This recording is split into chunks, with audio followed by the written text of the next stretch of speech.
take announcements.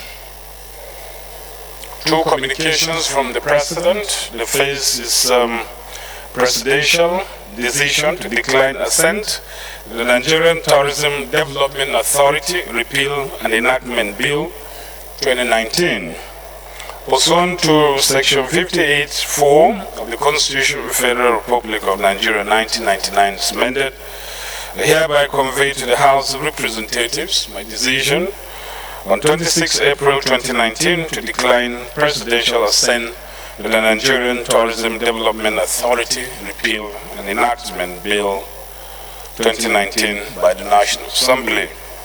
Declining assent to the bill because the provisions of Section 14D, Section 30, subsection 2D, and 32 of the bill contradict Section 4, subsection 1 to 3, paragraph 60D of the second schedule to the Constitution of the Federal Republic of Nigeria, as declared by the Supreme Court in Attorney General of Lagos State versus Attorney General of the Federation, which interpreted regulation of tourist traffic to the ingress and egress from airports and declared similar provisions in the NTC Act unconstitutional.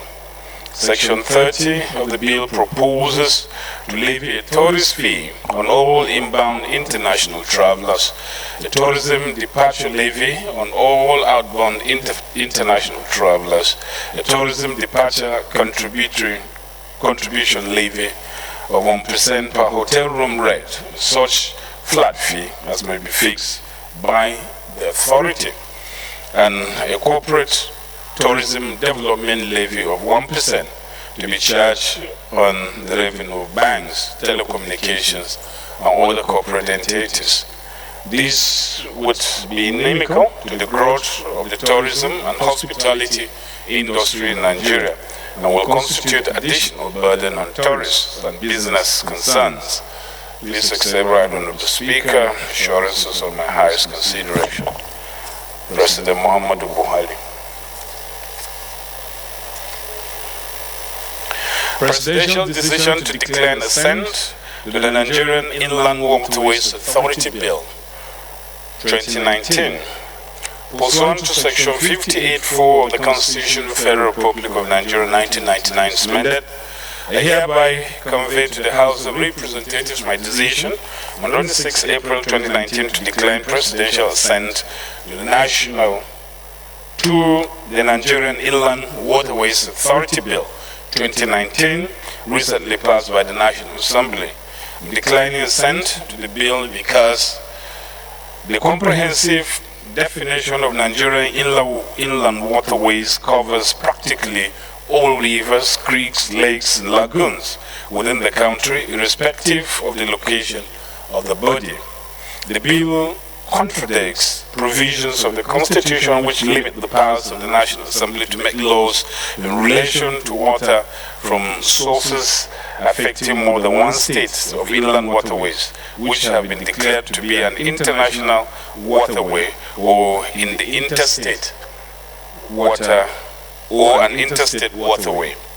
The bill currently drafted will subject the Ministry of Water Resources, the Ministry of Environment, and the Nigerian Ports Authority to the supervision of the Nigerian Inland Waterways Authority. The funding provisions of the bill, which seeks to appropriate 25% of the port's development levy annually, 15% of the ecological fund annually, 1% of the sums accruable to the federal government from oil and gas within declared waterways and its right-of-way. 2.5% of concession fees annually paid to the federal government by companies operating power plants within waterways are grossly excessive and will negatively affect the revenues of the federal government. Please accept right on the Speaker the assurances of my highest consideration. Sincerely, President Muhammadu Buhari. Honorable colleagues, any member who has a petition to present to the House may please rise to do so. Any member who has a petition? Honorable EJ is not on the floor, so.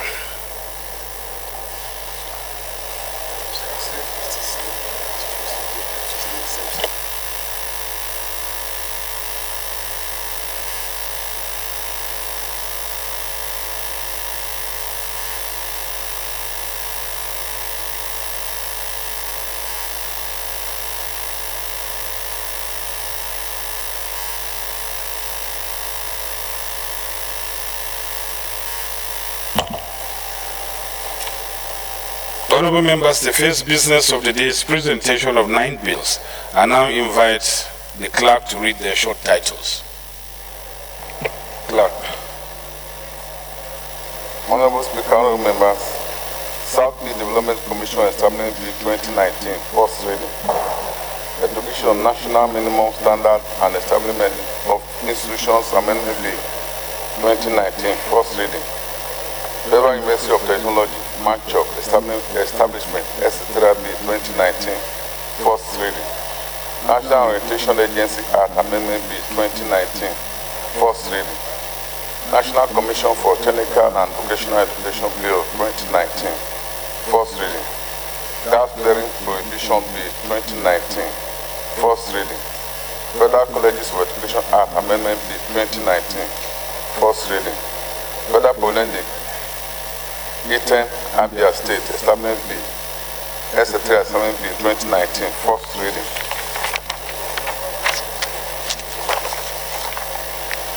Industrial Development Income Tax Relief Act Amendment Bill 2019, first reading.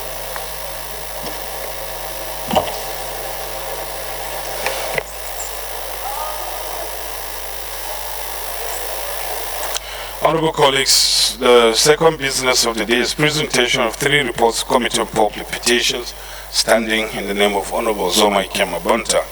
Honorable Abonta is now invited to move the motion. To present the reports, please.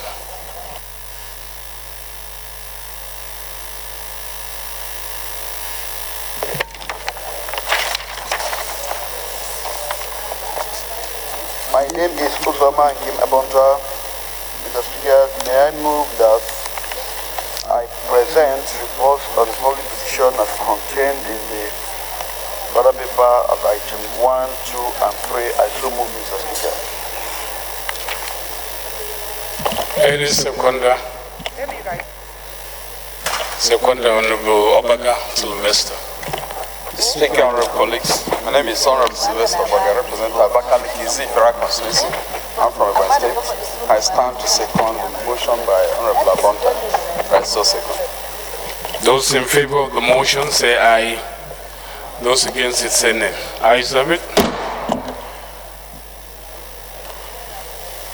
Honorable Abonta, please proceed and lay the report.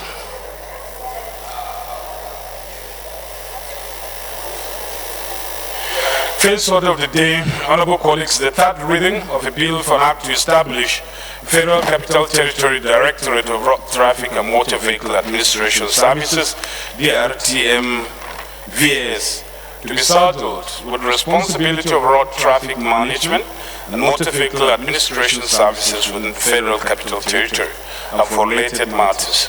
Honorable members will recall that the House adopted the report of the Committee of the Whole on the bill on Thursday, 2nd May 2019. I therefore call on the leader of the House to move that the bill be now read the third time.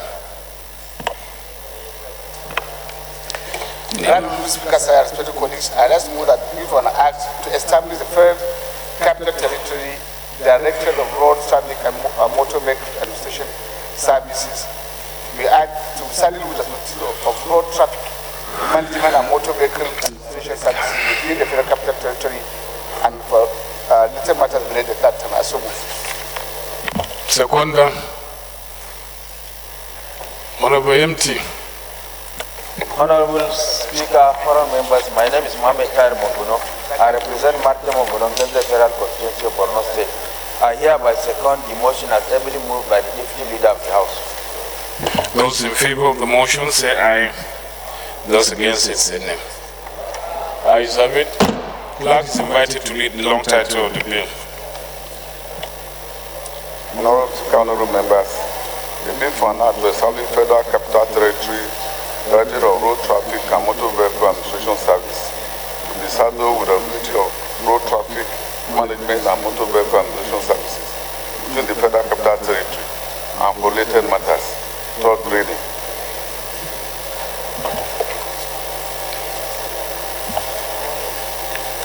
Bill read the third time and passed. Second order of the day is the third reading of a bill for an act to establish the Federal University of Ukari to make comprehensive provisions for its due management and administration for related matters. Honorable members recall the House adopted the report of Committee of the Whole on the bill on Thursday, 2nd May 2019. I therefore call on the Leader of the House to move the bill be now read the third time. Right, Honorable Speaker, sir, respected colleagues, I just move that the bill for an act to establish the Federal University Ukari to make comprehensive provisions for its due management, administration, and for related matters be read the third time. I so move. Honorable MT. Honorable Speaker, honorable members, I hereby second the motion as ably moved by the Leader of the House. Those in favor of the motion say aye. Those against it say nay. As have it, clerk is invited to read the long title of the bill. Honorable Speaker, honorable members, the bill for an act to establish the Federal University of Ukari to make comprehensive provisions for its due management and administration and for related matters. Third reading. Bill read the third time and passed. Third order of the day, honorable colleagues, the third reading of a bill for an act to repeal the Nigerian Film Corporation Act, Chapter N 109, Laws of the Federation of Nigeria 2004, and enact the Nigerian Film Commission Bill 2018 to regulate and develop the film industry in Nigeria for related matters. Honorable members recall that the House adopted the report of the Committee of the Whole on the bill on Thursday, 2nd May 2019. I therefore call on the Leader of the House to move the bill be now read the third time. Right, Honorable Speaker, sir, respected colleagues, I ask to move for the bill and act to repeal the Nigerian Film Corporation Act N109, Laws of the Federation of Nigeria 2004, and enact the Nigerian Film Corporation Bill 2018 to regulate and develop the film industry in Nigeria and for related matters be read the third time. So Empty. Honorable Speaker, honorable members, I hereby second the third reading of the bill as ably moved by the Deputy Leader of the House. Those in favor of the motion say aye. The motion is that the bill be now read the third time. Those in favor of the motion say aye. Those against it say nay. Ayes have it. Clerk is invited to read the long title of the bill. Honorable Speaker, honorable members, the bill for an act to repeal the Nigerian Film Corporation Act N109, Laws of the Federation of Nigeria 2004, and enact the Nigerian Film Corporation Commission Bill 2018 to regulate and develop the film industry in Nigeria and for related matters. Third reading.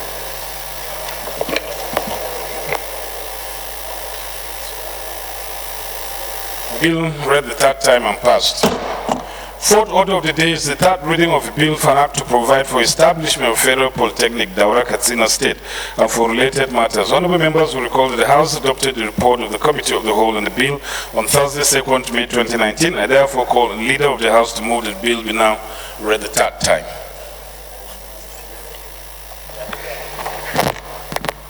Right, Honorable Speaker, sir, respected colleagues, I just move for that for the bill and act for the to provide establishment of Federal Polytechnic, Daura, Katsina State, and for other reasons but related matters. So move. Honorable MT. Honorable Speaker, honorable members, I hereby second the third reading of the bill as ably moved by the Deputy Leader of the House. Those in favor of the motion that the bill be now read the third time say aye. Those against it say nay. Ayes have it. Clerk is invited to read the long title of the bill. Honorable Speaker, honorable members, the bill for an act to provide for the establishment of Federal Polytechnic, Daura, Katsina State, and for related matters. Third reading. Bill read the third time and passed. Fifth order of the day is the third reading of a bill for an act to provide for establishment of Federal College of Education, Sabon Birni, Sokoto State, and for related matters. Honorable members will recall that the House adopted the report of the Committee of the Whole on the bill on Thursday, 2nd May 2019. I therefore call on the Leader of the House to move that the bill be now read the third time. Right, Honorable Speaker, sir, respected colleagues, I move to move that the bill for an act to provide a stable Federal College of Education, Sabon Birni, Sokoto State, and for related matters related to that. I so move.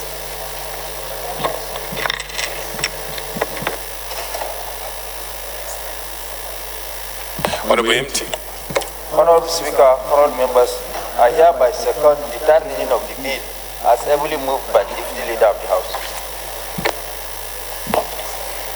Honorable colleagues, the question is that the bill be now read the third time. Those in favor of the motion say aye. Those against it say nay. Ayes have it. Clerk is invited to read the long title of the bill.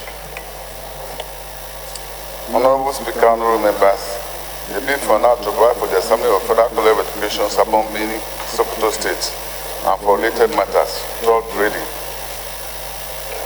Bill read the third time and passed. Sixth order of the day is the third reading of Bill for Act to establish Federal Polytechnic Kaltungo, Gombe State, and for related matters. Honorable members will recall the House adopted the report of the Committee of the Whole on the bill on Thursday, 2nd May 2019. I therefore call on the Leader of the House to move that the bill be now read the third time. Respected Speaker, sir, esteemed colleagues, I ask you that the bill for an act to establish Federal Polytechnic Kaltungo, Gombe State, and for related matters be read the third time. I so move. Honorable MT.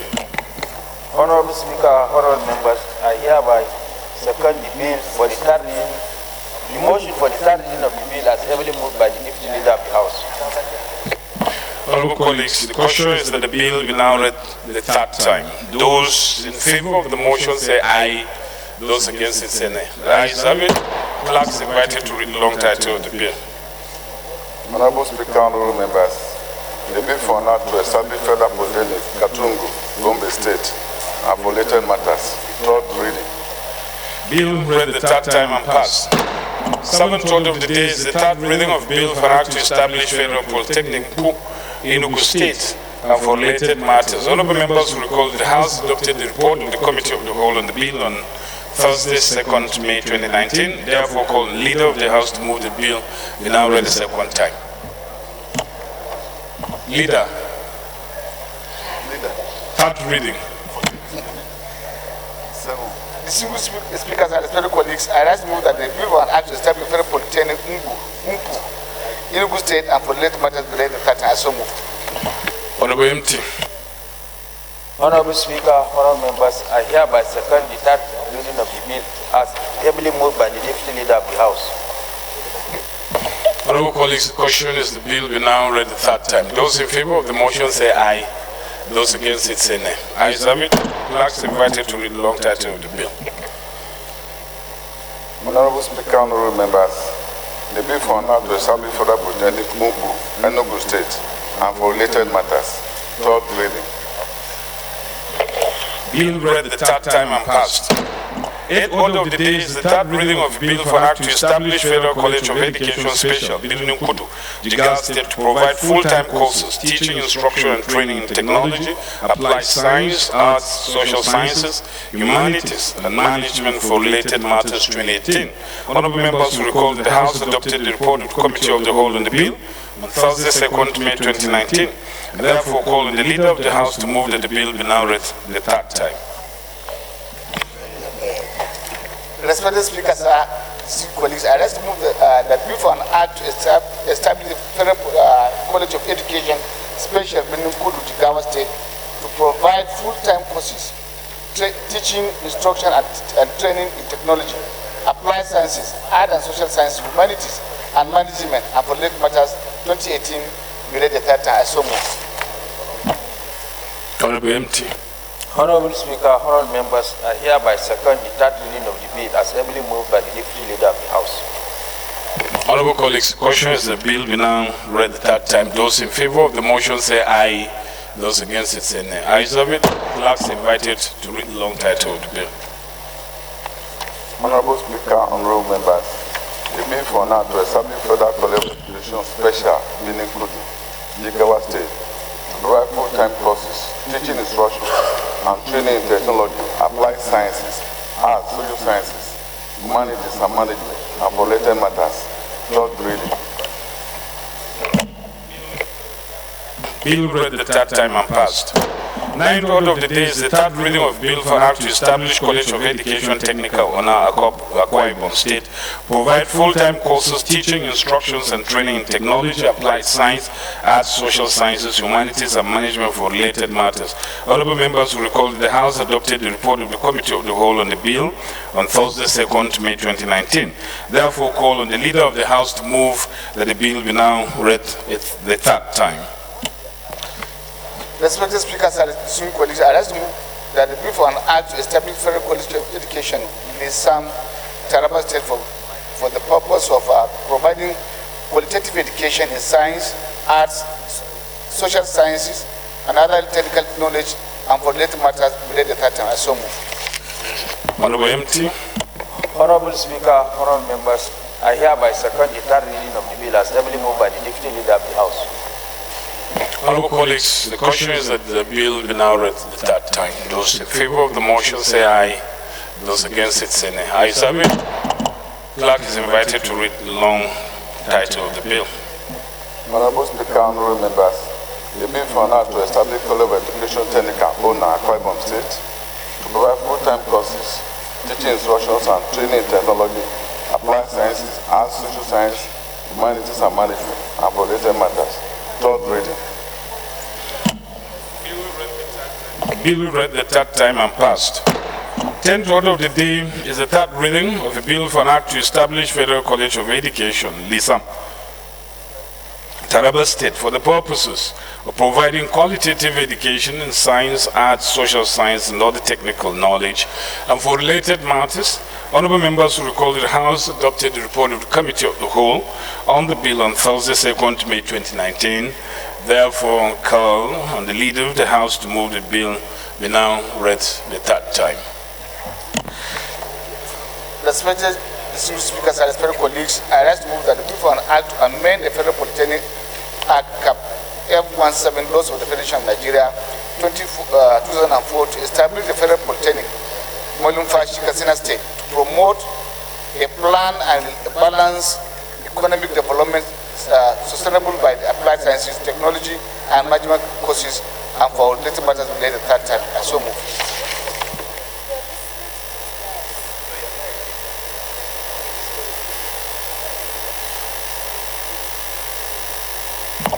Leader, which order did you read? Is it 10 or 11? It's 10. We're on 10 now.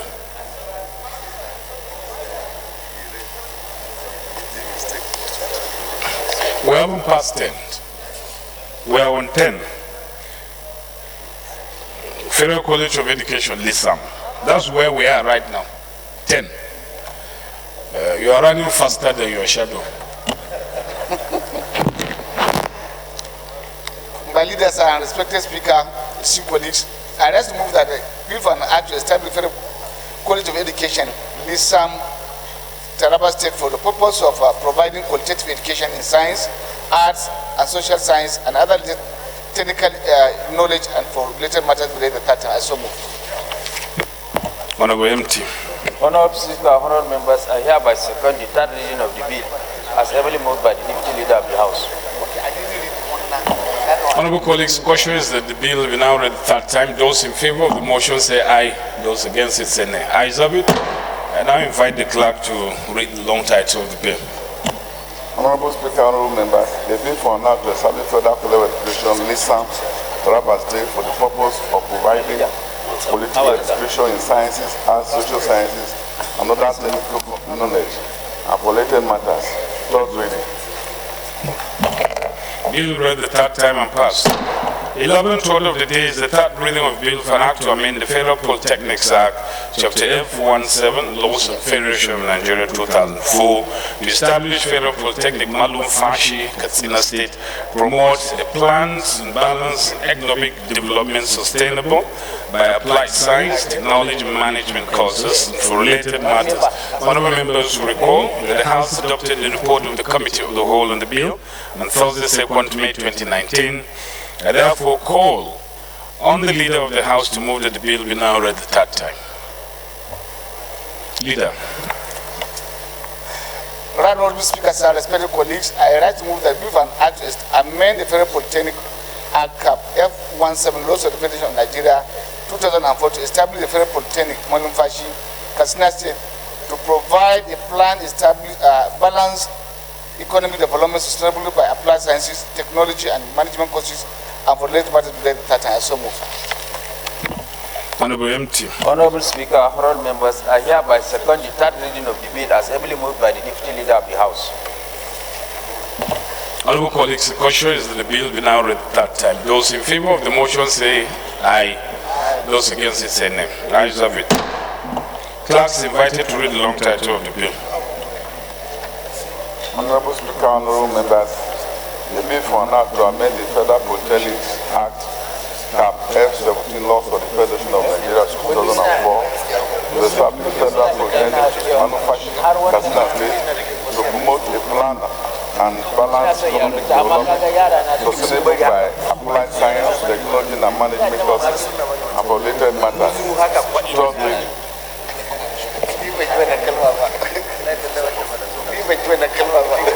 Bill read the third time and passed. 12th order of the day, honorable colleagues, the third reading of the bill for an act to establish the Federal University of Agriculture, Jalingo. And for related matters, honorable members will recall that the House adopted the report of the Committee of the Whole on the bill on Thursday, 2nd May 2019. Therefore, call on the Leader of the House to move that the bill be now read the third time. Respected speakers, distinguished colleagues, I just move that the bill for an act to establish the Federal University of Agriculture, Jalingo, and for related matters related to that. I so move. Honorable MT. Honorable Speaker, honorable members, I hereby second the third reading of the bill as ably moved by the Deputy Leader of the House. Honorable colleagues, the question is that the bill will now read the third time. Those in favor of the motion say aye. Those against it say nay. Ayes have it. Clerk is invited to read the long title of the bill. Honorable Speaker, honorable members, the bill for an act to establish Federal University of Agriculture, Jalingo, and for related matters. Third reading. Bill read the third time and passed. 13th order of the day, honorable colleagues, the third reading of bill for an act to provide for the establishment of Federal Capital Territory University of Science and Technology, Abaji. And for related matters, honorable members will recall that the House adopted the report of the Committee of the Whole on the bill on Thursday, 2nd May 2019. I therefore call on the Leader of the House to move that the bill be now read the third time. Respected speakers, distinguished colleagues, I just move that the bill for an act to provide for the establishment of Federal Capital Territory University, Science and Technology, Abaji, and for related matters related to that. I so move. Honorable MT. Honorable Speaker, honorable members, I hereby second the third reading of the bill as ably moved by the Deputy Leader of the House. Honorable colleagues, the question is that the bill be now read the third time. Those in favor of the motion say aye. Those against it say nay. Ayes have it. Clerk is invited to read the long title of the bill. Honorable Speaker, honorable members, the bill for an act to provide for establishment of Federal Capital Territory University of Science and Technology, Abaji, and for related matters. Third reading. Bill read the third time and passed. 14th order of the day is the third reading of bill for an act to establish universities, veterinary teaching hospitals, constitution of boards, etc. And for related matters, honorable members will recall that the House adopted the report of the Committee of the Whole on the bill on Thursday, 2nd May 2019. Therefore, call on the Leader of the House to move that the bill be now read the third time.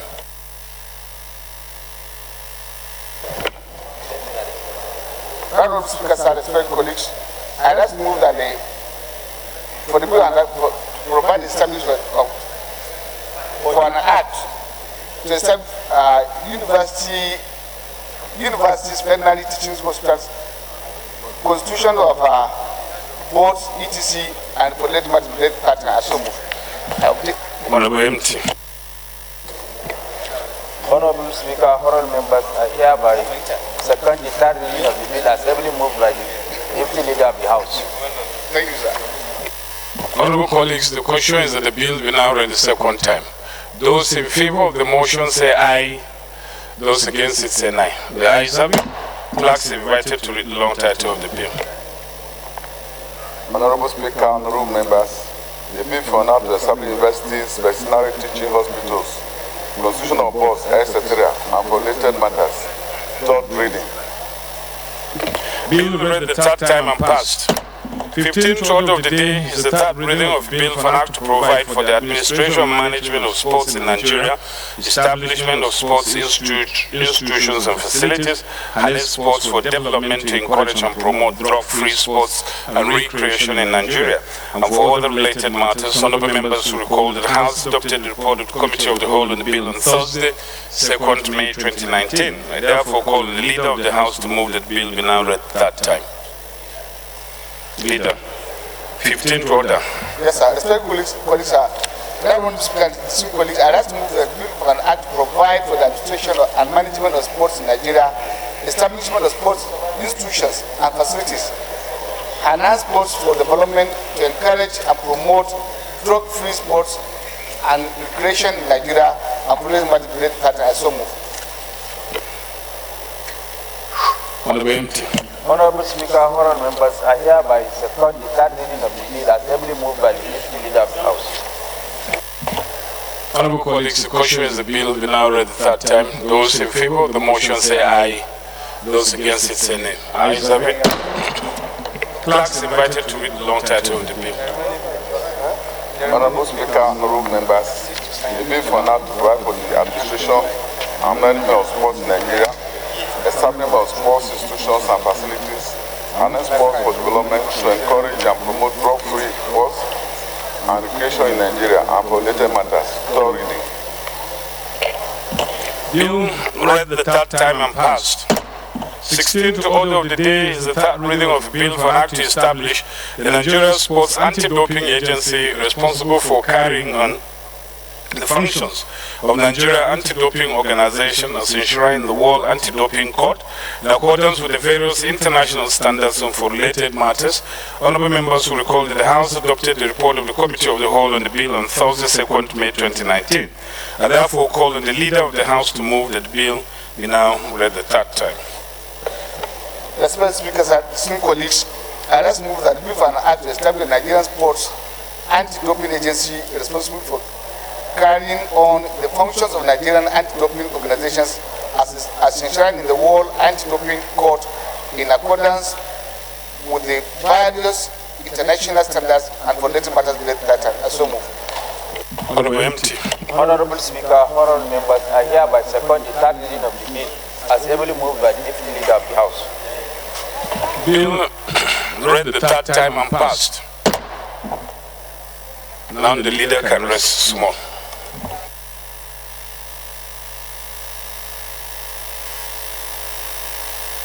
Clerk is invited to read the long title of the bill.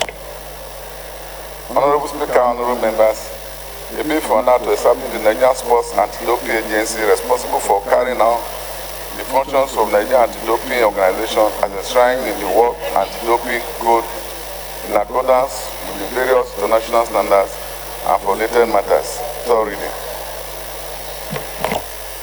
Bill read the third time and passed. 7th order of the day, honorable colleagues, the resumption of debate on general principles of bill for act to establish the Nigeria Building and Road Research Institute, NIBRI, to build capacity, conduct integrated applied research and development in roads, building and engineering materials sector, and for related matters. Honorable members who recall that on Tuesday, 30th April 2019, debate on the bill was adjourned to enable the Committee on Rules and Business ascertain whether there is an existing law on the subject matter. I now invite Honorable Edward Pajok to brief the House on the matter.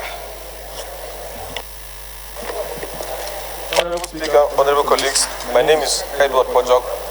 I represent the South East constituency of Plateau State. Mr. Speaker, the last time this bill came up for second reading, Honorable Benila, the chairman of the Committee on Science and Technology, led the debate on the establishment of the Nigerian Building and Road Research Institute to build capacity and conduct integrated applied research and development on roads. However, in her narrative, she mentioned that there was a decree which established this institute, and this bill seeks to now give it a legislative framework. There was some observation raised by a member that if there was a decree that set up the institute, then there is no need for this bill to come here, because that means the decree would already have given it legislative backing. When there was some argument, this House asked our committee to go and look into that very narrow issue to see whether indeed a decree established that institute. Mr. Speaker, we have done a very thorough research, and we found out that there is no decree that established that institute. So it's only a mistake of the chairman in debating the matter. So the House can go ahead and establish the institute if it's so deems fit. But there is no decree that established the institute. So as of now, it doesn't enjoy any legal backing. That is the position, Mr. Speaker. So having had this is the position from the chairman, Committee on Rules and Business. Chairman, Honorable Benny Larry is not on the floor. Is someone equipped with the knowledge to kickstart the debate? Mr. Speaker, I think you can put the question because it was already debated last time. It's only on a narrow non-legal issue. I think it's just this determination that was outstanding. The bill itself was robustly and intellectually dissected. So put the question, and the question is that the bill will be now read the third time. Sorry, you know I did third reading almost, so the brain is programmed to do third reading, not second reading. Honorable colleagues, the question is that the bill be now read the second time. Those in favor of the motion say aye. Those against it say nay. The ayes have it. Clerk is invited to read the long title of the bill. Honorable Speaker, honorable members, the bill for now to establish the Nigerian Building and Road Research Institute, NBRI, to build capacity, conduct the integrated applied research and development in roads, building and engineering materials sector and related matters. Second reading. Bill referred to Committee of the Whole. The theme order of the day is commencement of debate on general principles of bill of an act to establish Chartered Institute of Forensic and Investigative Professionals of Nigeria for effective regulation, registration, members, and determination of what knowledge and skills that practitioners required to attain in order to qualify to practice as a forensic and investigative professional, and for related matters, standing in the name of Honorable Uzom Ikemabonta. Honorable members will recall that the bill was read the first time on Thursday, 25th April 2019. And now I invite Honorable Abonta to move that the bill be now read the second time. Point of order, Mr. Speaker. Point of order. Okay, Honorable. Thank you.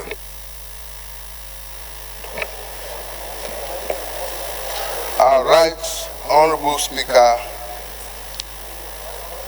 honorable colleagues, my order is based on Order 12, Rule 14. Mr. Speaker,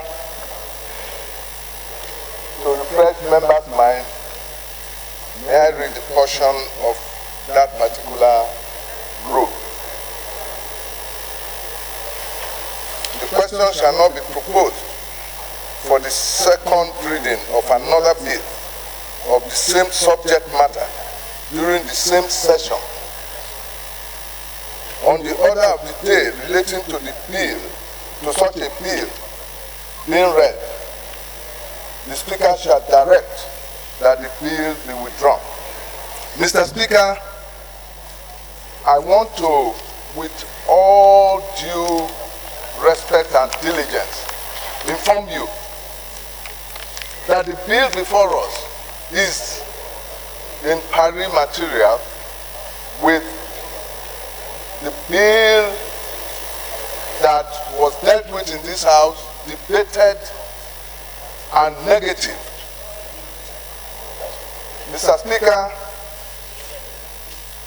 if we look at the objects, the functions, as stated in section 3, from A through B, A, J, up to X. Nothing changed between this bill and the bill we have dealt with. Further, Mr. Speaker, under orders, section 4, the bill we killed provided that the president of this institute shall be the holder of MSc accounting or any other field. Mr. Speaker, this same bill I submit is the same provision. Further, Mr. Speaker, section 5 of this so-called new bill talks about the constitution of the council of the new institute. Mr. Speaker, the membership of the former bill and even this had statutory membership. The statutory members, honorable colleagues, please lend me your ears. Lend me your ears. Because the integrity of this house is at stake. The statutory membership, that is those to be picked from the ministry or whatever, under that bill, included accountant of the federation, whatever that means. We have accountant general of the federation. It's the same thing in that bill and this bill.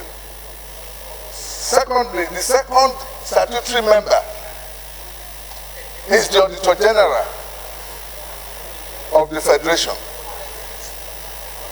as it was in that bill, also in this one. The qualification of the registrar, CEO, the registrar and chief executive, as proposed in this new bill, that we are being told is a brand new bill. The qualification says the registrar shall be professional accountant, a professional in accounting or auditing or related field, as it was in the other bill we killed here and this one. Finally, Mr. Speaker, this new bill, like the former one, simply went ahead to provide for establishment of a college of forensic accounting, auditing and investigation, as it was in that bill and in this one. Mr. Speaker, I need to save our time. I can go on and on. The House need not be used like this, where we simply, since the thought was that people are talking about auditing, whereas what you and the members want in this country is true professional expertise of the forensic nature, which cuts across all gamuts of profession. Now, we so argued here, and that bill could have been withdrawn and redone by true people who are minded towards having scientific, people who are genuinely interested in forensic science in every gamut of the professions where you need forensic expertise. When I saw this bill, Mr. Speaker, I thought, wow, this was a great job, particularly when they did some trick with the name. But lo and behold, when I took the bill and put it side by side with the one we killed here, I knew it offended our rules.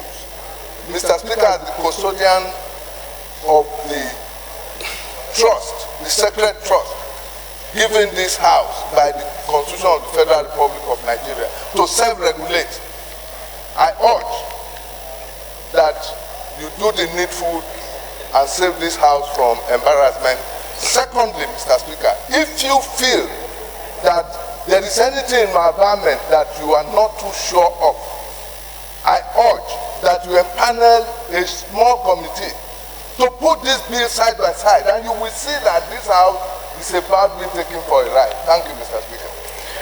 Okay, I've noted the point of order raised by the Deputy Whip. But only to say that in the course of the debate, the bill wasn't rejected on account of the provisions of the bill, but because of the word auditors. That was the general consensus. Everyone who spoke said, once you remove the word auditors, the bill is good to go. Not that on the merits, the bill was considered defective. So, but having said that, I'm not in the position to rule in your favor or overrule you. And you gave a wonderful leeway, which I will now adopt. I will refer this to the Committee on Rules on Business to re-examine whether we'll be doing violence to any of the provisions of the rule if we allow it to go. But as the Speaker of the House, I must insist that this House will be a House that should be hold to its own honor, the honor being that we have said if we remove the word auditors, the bill was good to go. So that is the honor, and it was publicly debated. So as you are reminding us as the same bill, I want to remind us too that as gentlemen, we shouldn't be separated from our words. Our words should be our bond. So the matter is referred to the Committee on Rules and Business to further examine the rules, examine the bill, and see if we'll be doing violence to our rules if we pass it, and then report back within the week. Chairman, Rules and Business, over to you.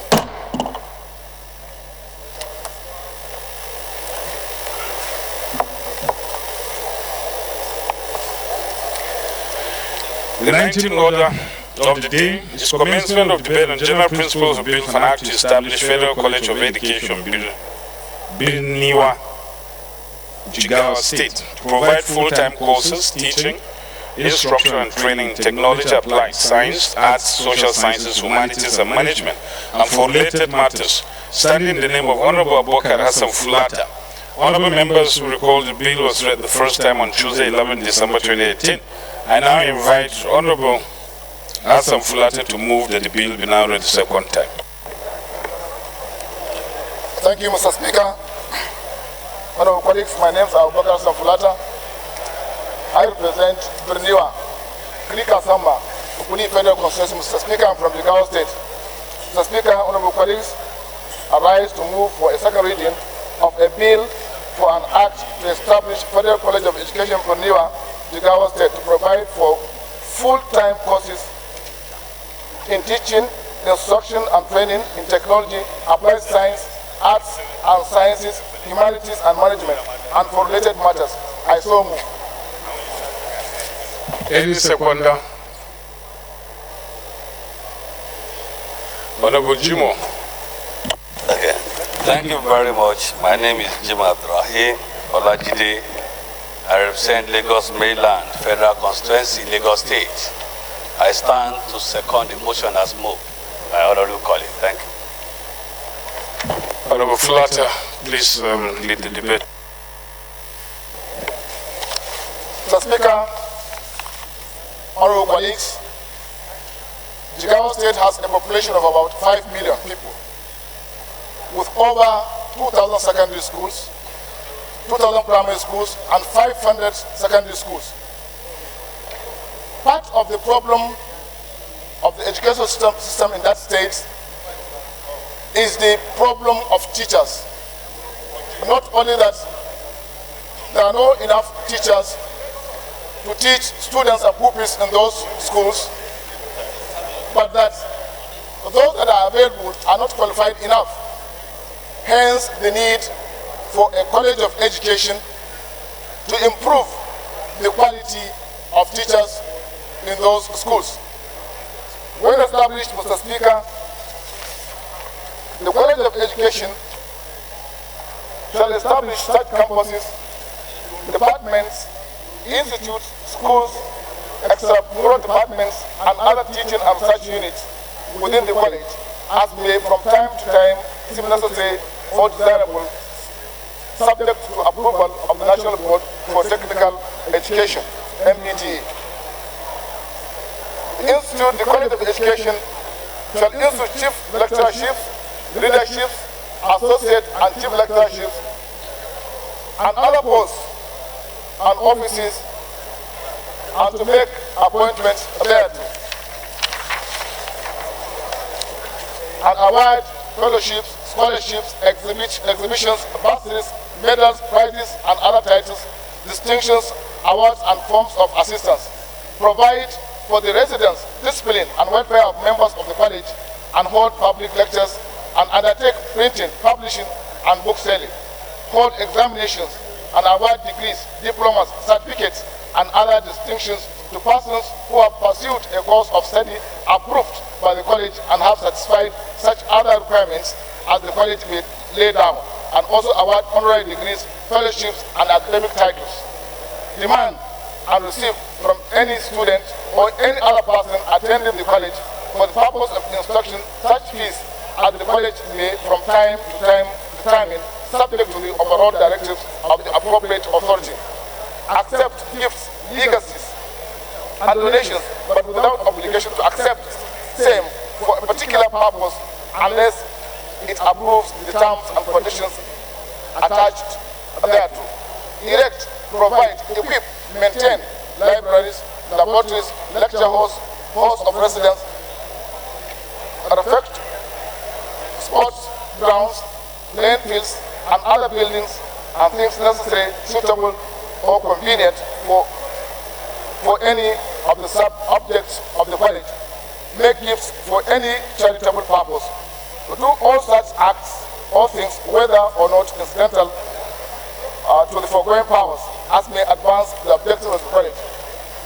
Mr. Speaker, honorable colleagues, from the foregoing, I urge honorable colleagues to support this bill.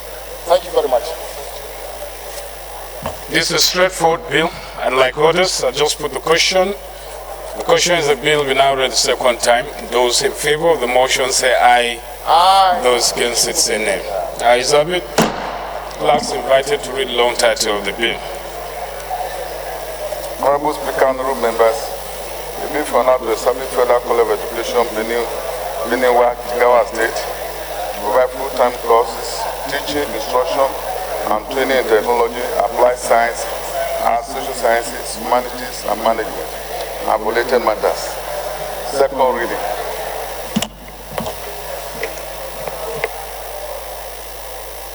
Bill referred to Committee of the Whole. 20th order of the day is a motion on recommittal of the Nigeria Police Trust Fund Bill 2018, standing in the name of Honorable Edward Pajok. Honorable Pajok is now invited to move the motion. Honorable Speaker, honorable colleagues, recommittal of Nigeria Police Trust Fund Bill 2018. The House recalls that the Nigeria Police Trust Fund Bill 2018 was passed by both the Senate and the House of Representatives. Notes that the bill was forwarded to the National Assembly Directorate of Legal Services for cleaning up. Aware that the Directorate, in the course of cleaning up the bill, made some observations which are germane to the success of the fund, the House resolves to resign its decision on the affected clauses of the bill and commit same to the Committee of the Whole for reconsideration and passage. I so move, Mr. Speaker. Any seconder? Seconder. Honorable Biodun. Mr. Speaker, honorable colleagues, my name is Biodun Olashubo. I'm from Oyo State. I represent Saint Jesiwaju Kajola and Iwaju Federal Constituency. I hereby second the motion enabling movement by my colleague. I so second, Mr. Speaker. Those in favor of the motion say aye. Those against it say nay.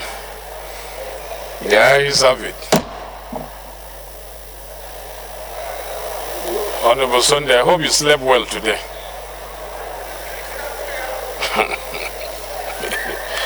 The 21st order of the day, Honorable colleagues, a motion on discharge of committees from referrals and bills pursuant to Order 17, Rule 31G of the Standing Orders of the House of Representatives, standing in the name of Honorable Edward G. Pajok. Honorable Pajok is now invited to move the motion.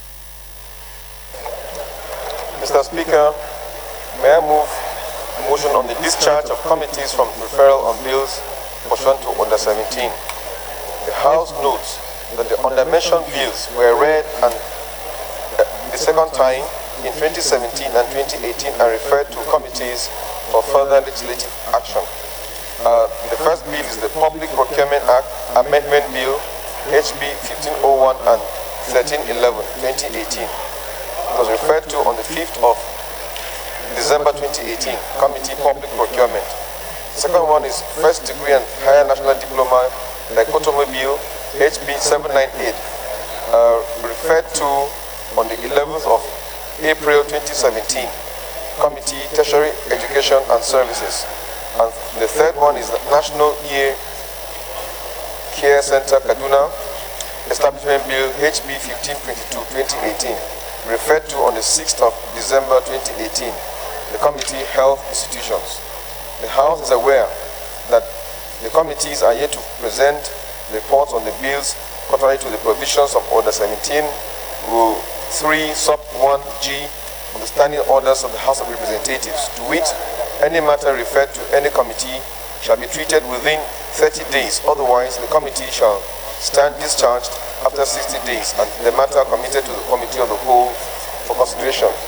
The House resolves to discharge the committees of the above-mentioned bills and commit same to the Committee of the Whole for consideration. I so move, Mr. Speaker. Any seconder? Seconder. Honorable Biodun Malasupo. Thank you once again, Mr. Speaker. My honorable colleagues, my name is Biodun Malasupo. I write to second the motion ably moved by Chairman Rules and Business. I so second, Mr. Speaker. Those in favor of the motion say aye. Those against it say nay. Ayes have it. 22nd order of the day is a motion on rescission of the adoption of report of the Conference Committee on Proceeds of Crime Bill 2019, pursuant to Order 9, Rule 1, Sub-Rule 6 of the Standing Orders of the House of Representatives, standing in the name of Honorable Edward G. Pajok. Honorable Pajok is now invited to move the motion. Honorable Speaker, the House notes the report of the Conference Committee on the bill for an act to make comprehensive provisions for the confiscation, forfeiture, and management of properties derived from unlawful activities and for related matters was adopted on Thursday, 2nd May 2019. Aware of further information on the bill, which requires resigning the decision of the House, resolves to resign its decision on the recommendation of the Conference Committee on the Proceeds of Crime Bill 2019 and mandate the committee to further meet with its Senate counterpart to reconsider the differences in the bill and report back for further legislative action. I so move, Mr. Speaker. Seconder, Honorable Dambaram Nuhu.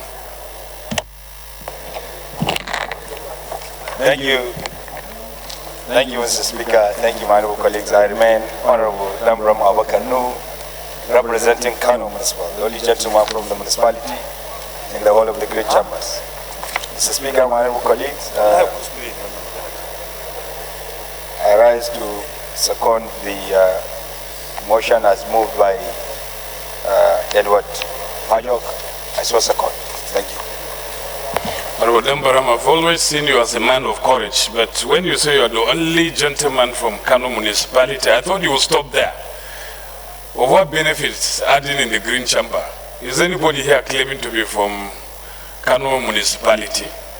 So if you are not courageous, please always stop dishing us Honorable Umadak, you are not from municipal. Mr. Speaker, even the Kano Municipal he said is a very wrong statement.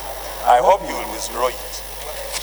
Because we have so many gentlemen from Kano and so many in Kano Municipal.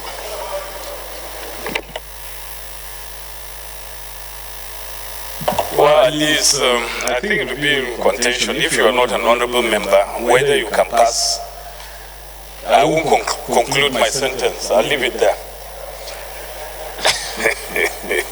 Those in favor of the motion say aye. Those against it say nay. Ayes have it. We'll move to consideration of reports.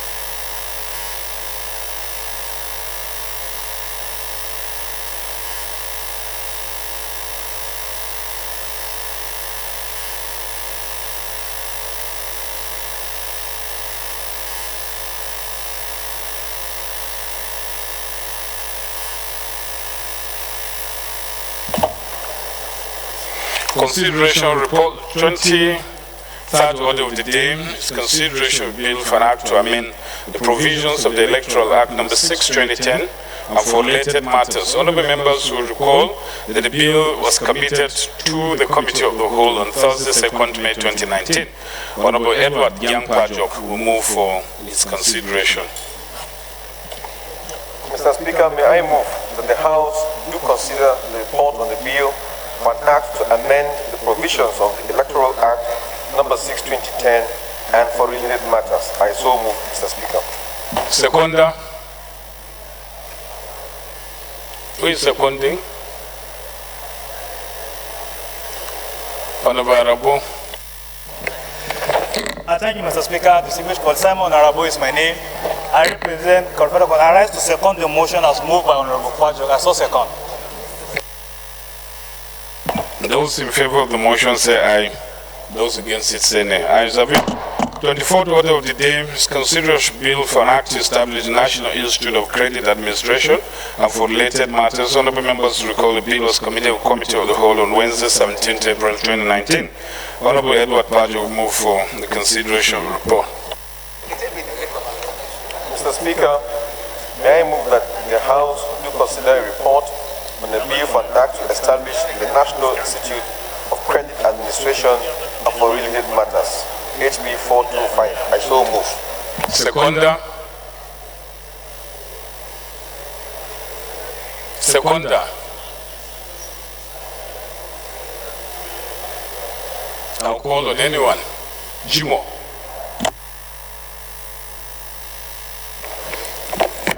Mr. Speaker, my name is Honorable Jimo Olushola Jubile, member representing Ado Dr. Federal Consensus. I hereby second the motion. Those in favor of the motion say aye. Those against it say nay. Ayes have it. 26th order of the day is consideration of a bill for an act to establish Federal Institute for Industrial Research to conduct industrial research for the development of micro, small, medium, and large industries aimed at rapid industrialization and socio-economic development of Nigeria for related matters.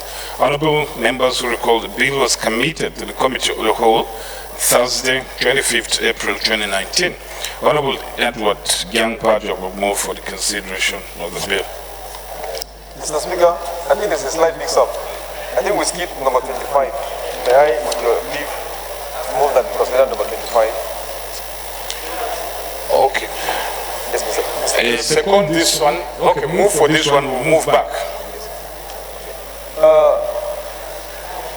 May I move that the House do consider a bill for an act to establish the Federal Institute for Industrial Research to conduct industrial research for the development of micro, small, medium, and large industries aimed at rapid industrialization and socio-economic development of Nigeria and for related matters. HB 1221. I so move, Mr. Speaker.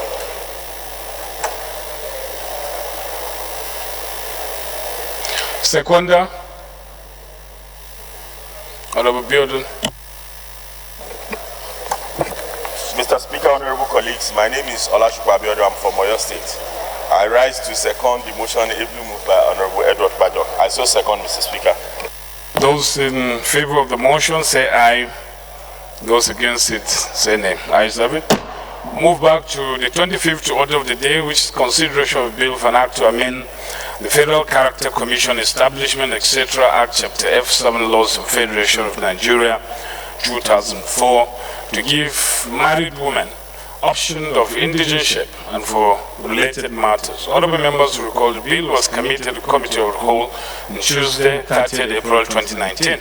Honorable Edward Gyangpajok will move for the consideration of the bill.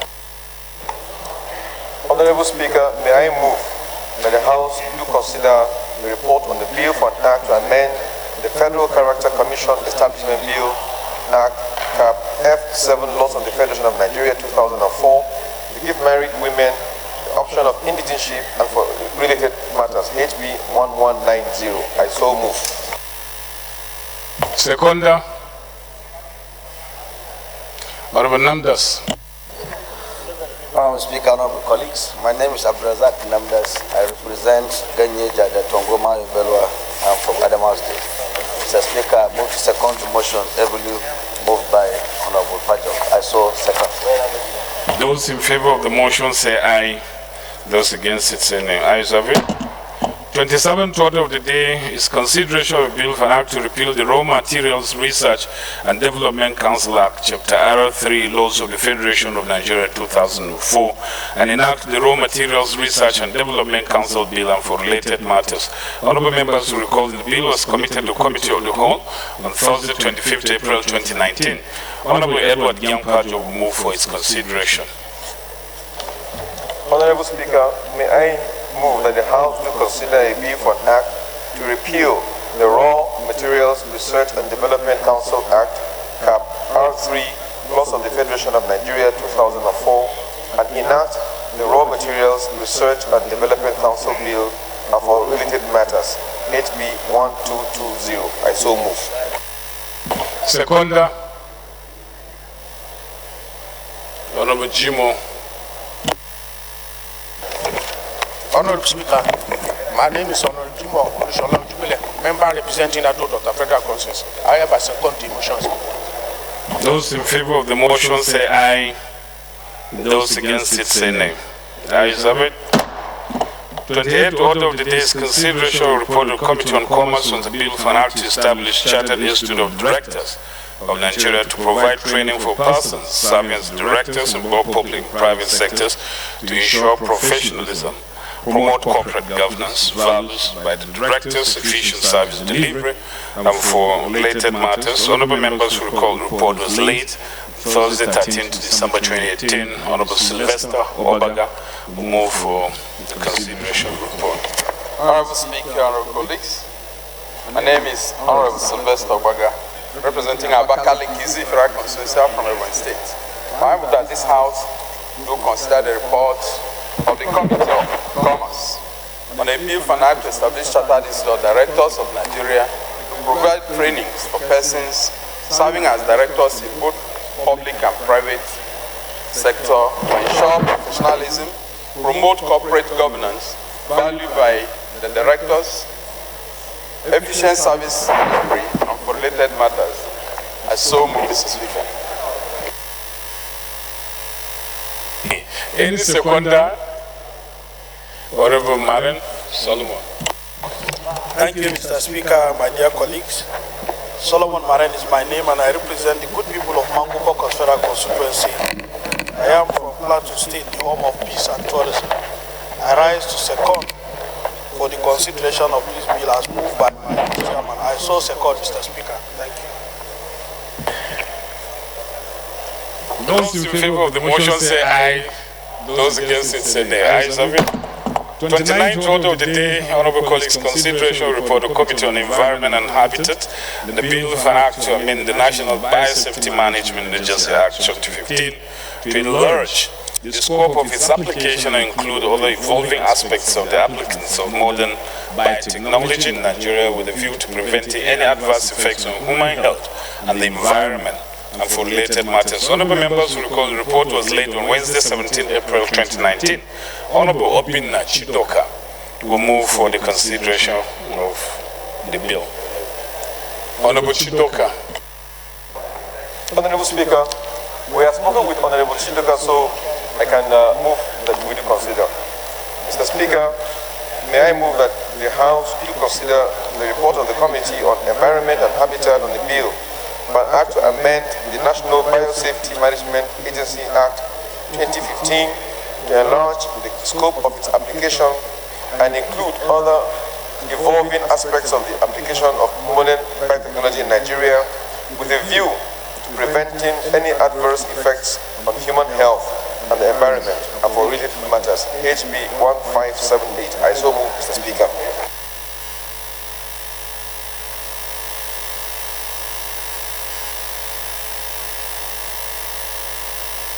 Any seconder? Seconder. Honorable Beauty. Mr. Speaker, honorable colleagues, my name is Olashuba Abiodun. I'm from Oyo State. I rise to second the motion moved by Honorable Edward Pajok. I so second, Mr. Speaker. Those in favor of the motion say aye. Those against it say nay. Third order of the day is consideration of report of Committee on Tertiary Education Service on Bill for an act to amend the Usman Danfodio University Sokoto Act Chapter U14, Laws of the Federation of Nigeria 2004, to specify the minimum qualification for the chairman of the Governing Council ownership of intellectual property, and to provide for pre-action notice to the University Authority and for related matters. Honorable members will recall the report was laid on Thursday, 11th April 2019. Honorable Aminu Suleiman Goro will move for its consideration. In his absence, can you take it, Chairman, rules and business? It appears Honorable Goro is not on the floor. My problem is I'm not sure that But if the report is here, we can take it. Because we don't have time, really.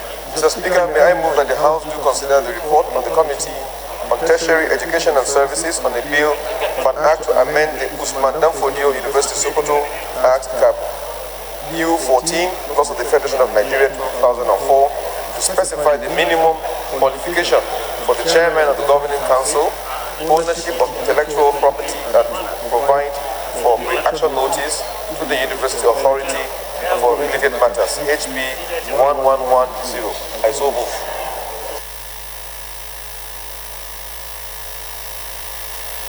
Any seconder? Any seconder? Honorable Maren. Thank you, Mr. Speaker. Solomon Maren is my name, and I represent the good people of Mangubo Federal Constituency. I am from the home of peace and tourism, Plateau State. I rise to second for the consideration of the bill as moved. I so second, Mr. Speaker. Thank you.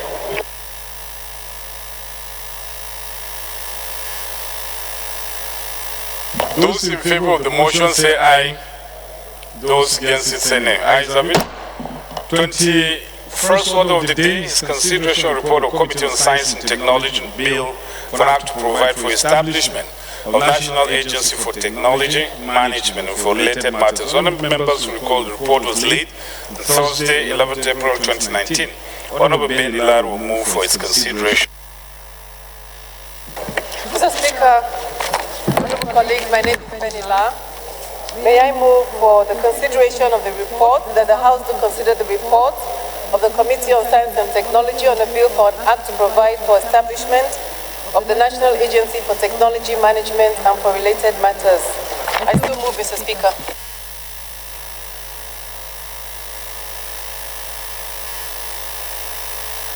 Any seconder?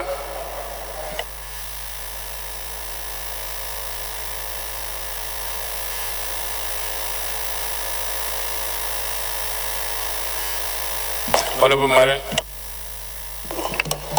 Thank you, Mr. Speaker. Once again, Solomon Maren is my name, and I represent the good people of Mangubo Federal Constituency. I am from the home of peace and tourism, Plateau State. I rise to second that the bill be considered as moved by my colleague. I so second, Mr. Speaker. Thank you.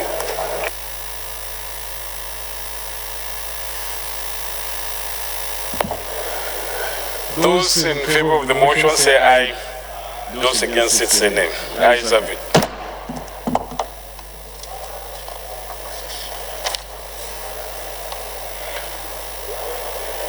30 seconds. I don't think we have moved to 30. From 21st to 30. Am I missing something, Chairman, Rules and Business? 31st we read, okay. So 32nd order of the day is consideration report of Committee on Delegated Legislations, the National Tobacco Regulations 2019. Honorable members who recall the report was laid on Thursday, 25th April 2019. Honorable Simon Arabo will move for its consideration. Thank you, Mr. Speaker, my distinguished colleagues. Simon Arabo is my name. I represent Corporate Council. May I move that the House do consider the report of the Committee on Delegated Legislation on the National Tobacco Regulations 2019. I so move. Any seconder? Honorable Olaitan, where did you disappear to? I'm around, Mr. Speaker. You are challenging my...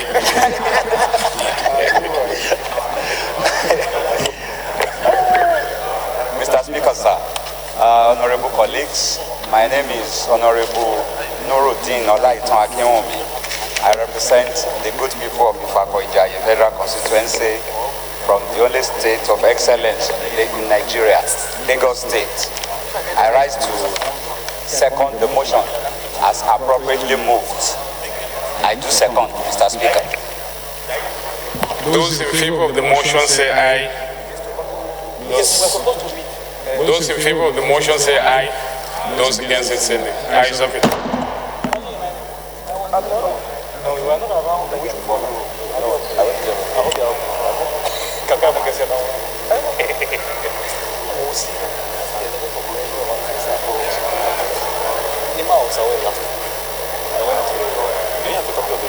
Yes. Let me give you a copy. Just a minute.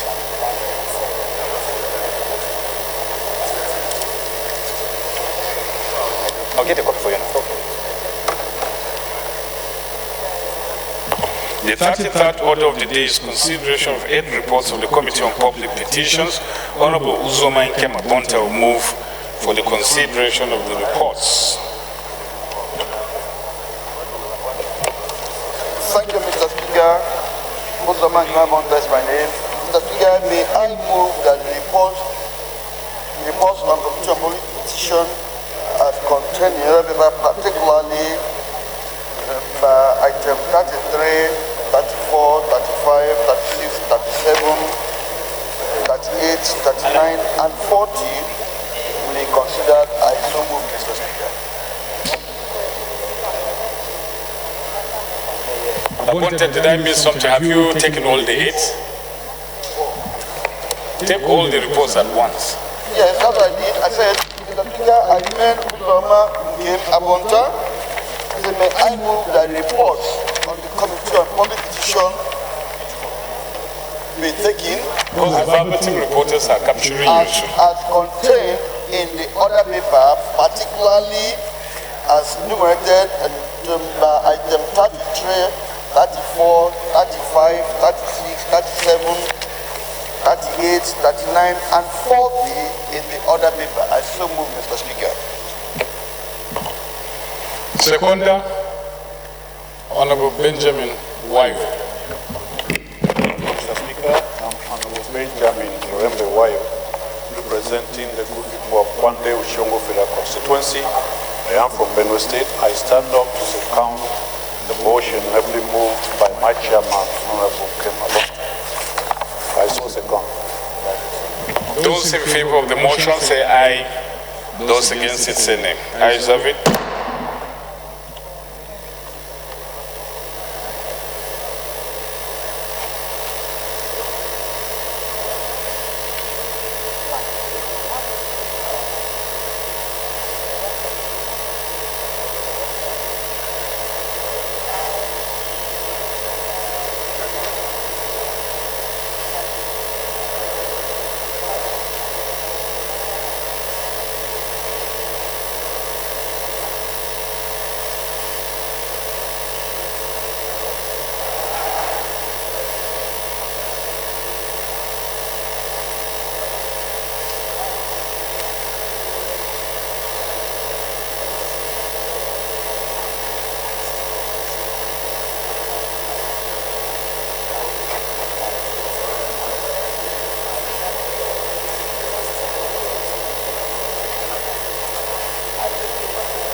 Chairman Rules and Business, could you move that we suspend the rules to enable me preside over committee of the whole?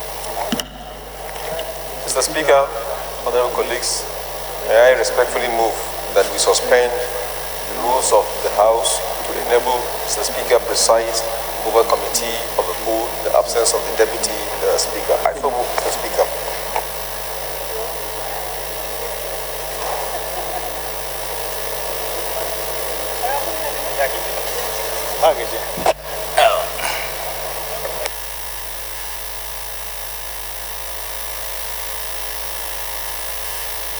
Seconder? Okay. Whip. Mr. Speaker, honorable colleagues, my name is Yakubu Umar. I represent Chibun Kajuru from Kaduna State. I write to second that the House will be suspended to enable Mr. Speaker to preside over the committee of the House, as moved by Honorable Kajuru. I so second. Those in favor of the motion say aye. Those against it say nay. The ayes have it. Leader, you move that we resolve into committee of the whole. Honorable Speaker, respected colleagues, I ask you that the House to dissolve the committee of the whole to consider the report. I so move.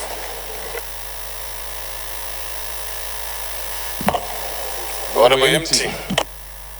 Honorable Speaker, honorable members, I hereby support the motion by the House to resolve the committee of the whole. Those in favor of the motion say aye. Those against it say nay. The ayes have it. House hereby resolve into committee of the whole to consider the reports.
Honorable colleagues, consideration reports now, and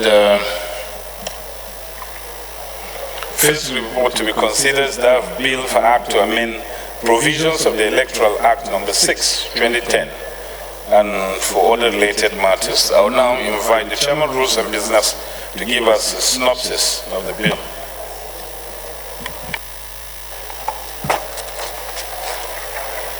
Mr. Speaker, honorable colleagues, we would recall that the President of the Federal Republic of Nigeria had on the 19th of March 2019 sent a letter to this House declining assent on the 6th of December 2018, declining assent on the Electoral Amendment Bill 2018, which had been sent to him after it was passed by both chambers of the National Assembly. Mr.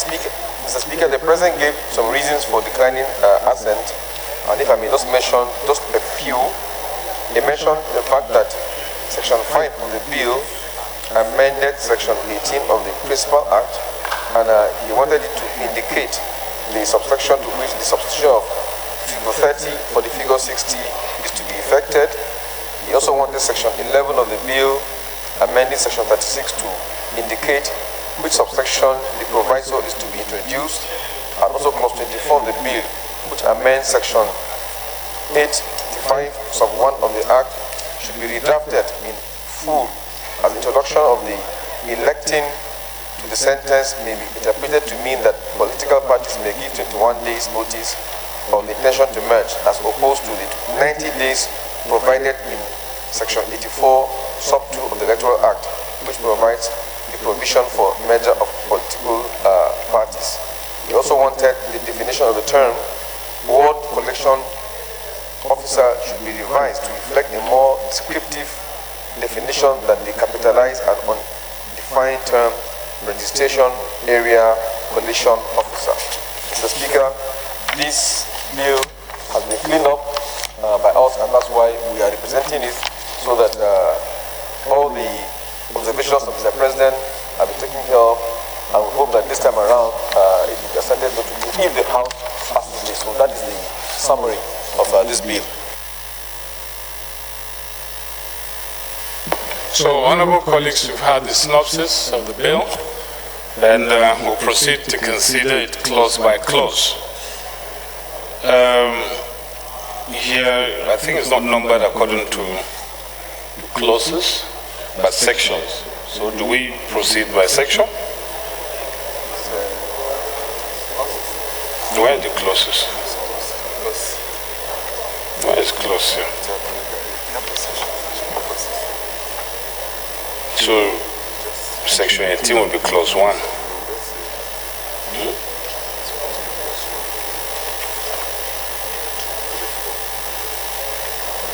This is clause 1, section 18. And this is clause 2.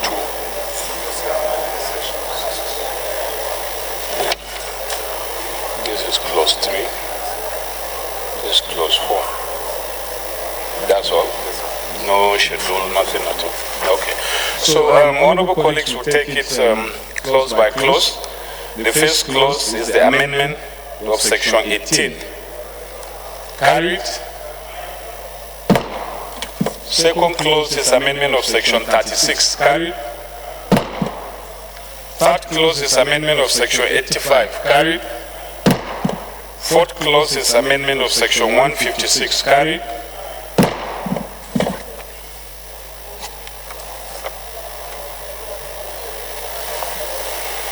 So, second bill to be considered is for an act to establish the National Institute of Credit Administration for related matters. I invite Honorable Edward Pajok to give the synopsis of the bill. Thank you, Mr. Speaker. Again, Mr. Speaker, this is a bill that was passed by both chambers of the National Assembly and sent to Mr. President for his assent. Mr. President declined assenting to this bill and sent a letter to us dated the 19th of March 2019. He gave his reasons, and if I may read some of the reasons, he said that the requirement of every member of staff of banks and other financial institutions should hold the National Institute of Credit Administration license before they are eligible to practice as credit managers is impractical and portends a recipe for crisis, more so when the Chartered Institute of Bankers of Nigeria does not require the staff of every bank to be its member. Secondly, the Section 5 of the bill should be deleted in its entirety, as the powers sought to be conferred on the NICA would be in conflict with the powers of some regulatory bodies such as the Central Bank of Nigeria, ASCON, and other bodies. He suggested that the institute should only be a training or certification provider for credit management professionals in Nigeria with the responsibility to promote its objectives among persons who voluntarily elect to be members. And lastly, that the creation of a credit management institute such as NICA may unintentionally set up an additional layer of credit management as it creates multiplicity of regulations which cause more bottlenecks, and this may affect the ease of doing business.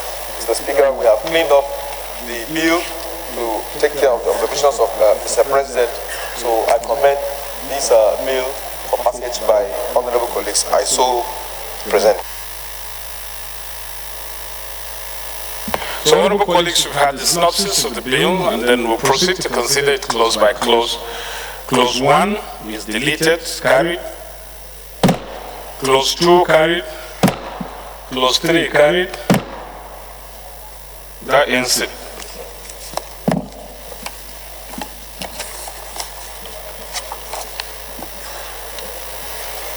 That bill to be considered is for an act to amend the Federal Character Commission Establishment, etc. Act, Chapter F7 Laws of the Federation of Nigeria 2004, to give married women option of indigenship and for related matters. And I invite Honorable Pajok to give the synopsis of the bill. I thought the deputy leader would be around.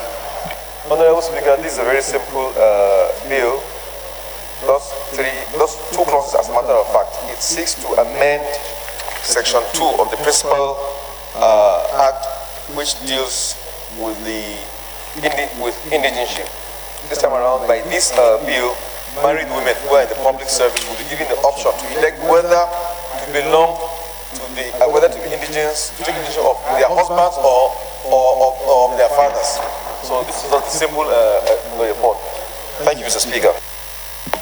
Honorable colleagues, we had the synopsis of the bill, and we'll proceed to consider it clause by clause. Honorable Atuma, please don't hurry us. We have been on the Dutch leave, or is it French leave? I don't know which one to call it. So we don't have the energy you have. Allow us to take it, JJ. So we'll start with clause 1, carried. Clause 2 carried. Clause 3 carried. Explanatory memorandum carried.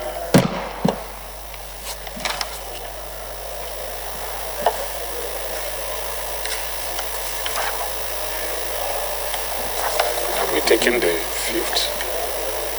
The 4th bill to be considered, honorable colleagues, for an act to establish Federal Institute of Industrial Research to conduct industrial research for the development of micro, small, medium, and large industries aimed at rapid industrialization, socio-economic development of Nigeria, and for related matters. I invite Honorable Edward Pajok to give the synopsis of the bill. Speaker, Mr. Chairman, I think we may not stand this down until when the report comes, because we don't have it readily. So maybe we go to the next one on raw materials research. We don't have the report.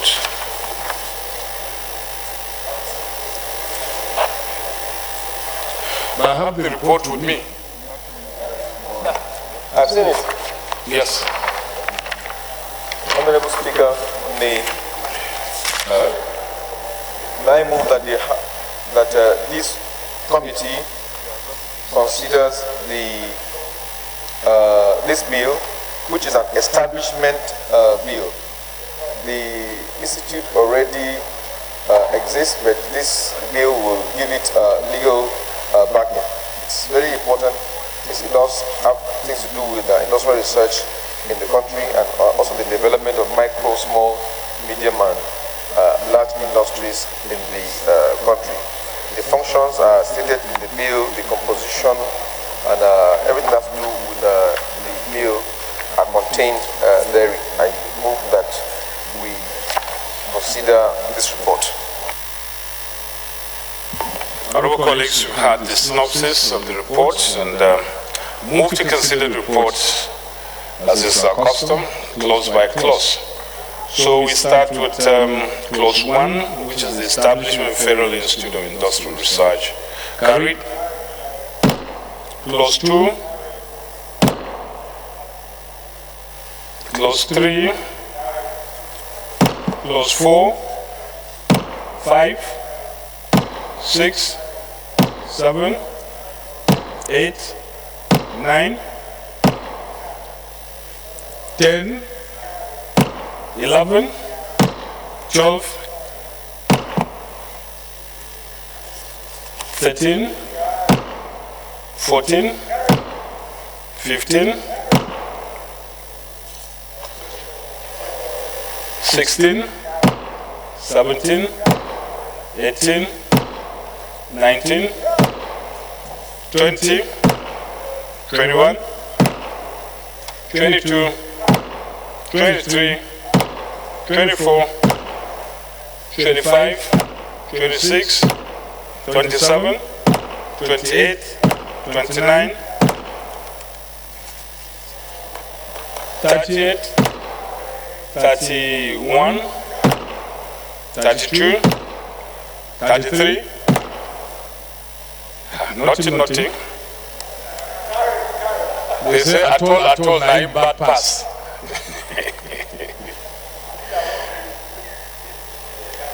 32, 33, 34, 35, 36, 37, 38, 39,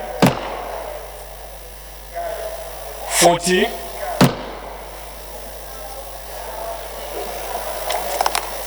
'The schedule, explanatory memorandum, short title, long title. I dash with that one.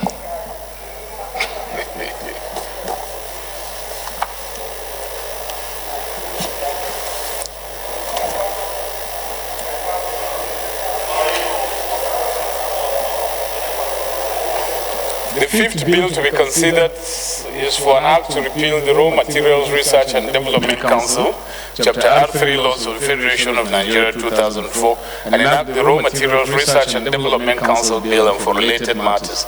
I now invite the Honorable Pajok to give us the synopsis of the bill.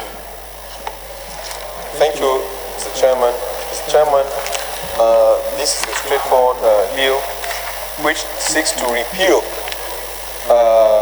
the extant law and then reenact the Raw Materials Research and Development Council to develop local raw materials and coordinate research efforts, especially in relation to raw materials acquisition, exploitation, conservation, and development. It's straightforward, so I feel that we consider and pass. Thank you. Honorable colleagues, you had the synopsis of the bill. I'll proceed to consider them clause by clause. Consider the bill clause by clause, sorry. We start from clause 1, carried, 2, 3, 4, 5, 6, 7, 8, 9, 10, 11, 12 regulations, 13 forms of the council, 14, 15, 16, 17, 18, 19, 20, 21, 22, 23, 24, 25, 26. Schedule. Explanatory memorandum. Short title.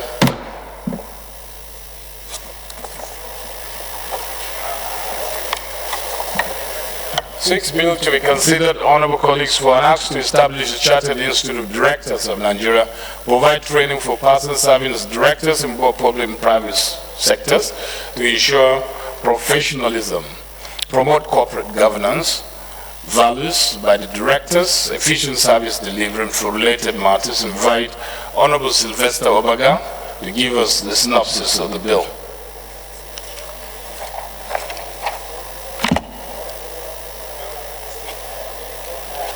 Speaker, honorable colleagues, the bill for the Institute of Directors of Nigeria was in existence. The organization was in existence for about 35 years now and was just a registered entity with a Corporate Affairs Commission. Similar institution went into chartered in places like UK, US, Canada, Ghana, South Africa, and other countries.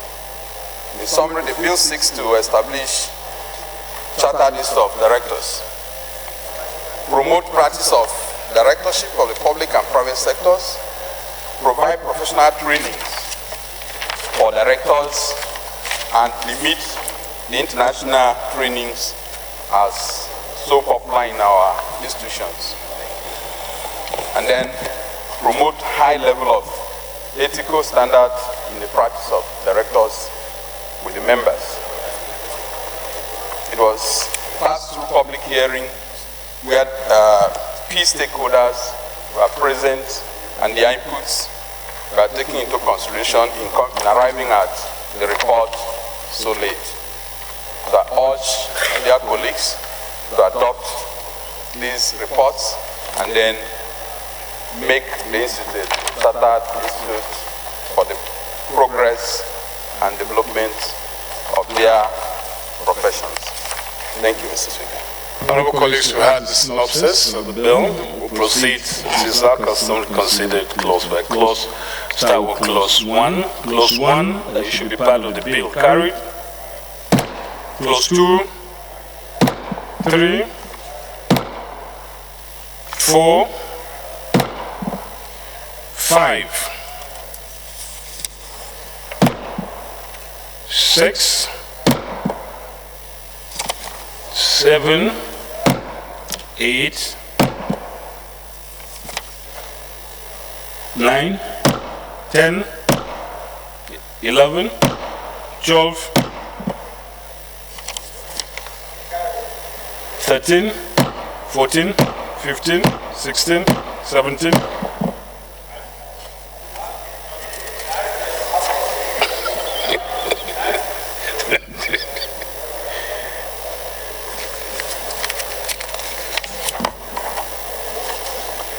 18. This Lagos Maiduguri.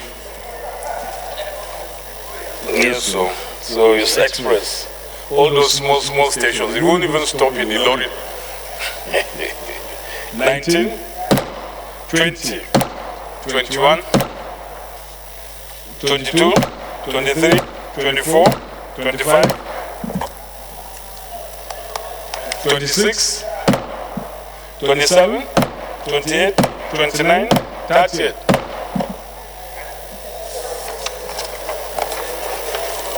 Why are you laughing?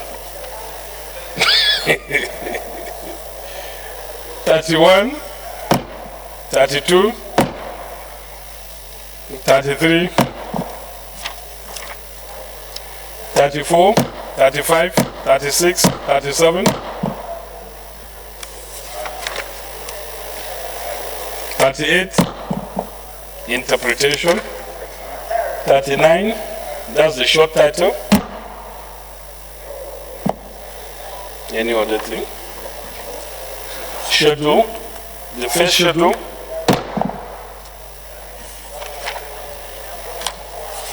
That means the second schedule. Second schedule,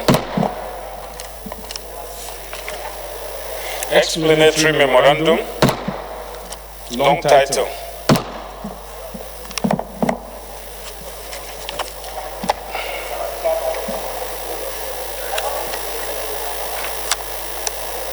seventh bill to be considered is for an act to amend the National Biosafety Management Agency Act 2015 to enlarge the scope of its application and include other evolving aspects of the applications of modern biotechnology in Nigeria with a view to preventing any adverse effects on human health and the environment. And for related matters, I invite Honorable Obin Nachidoka to give us the synopsis of the bill.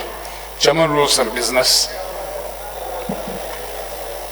in his absence. I think the Did we step that one down? No, we didn't step it down. Okay, I guess we stepped it down. Oh, okay.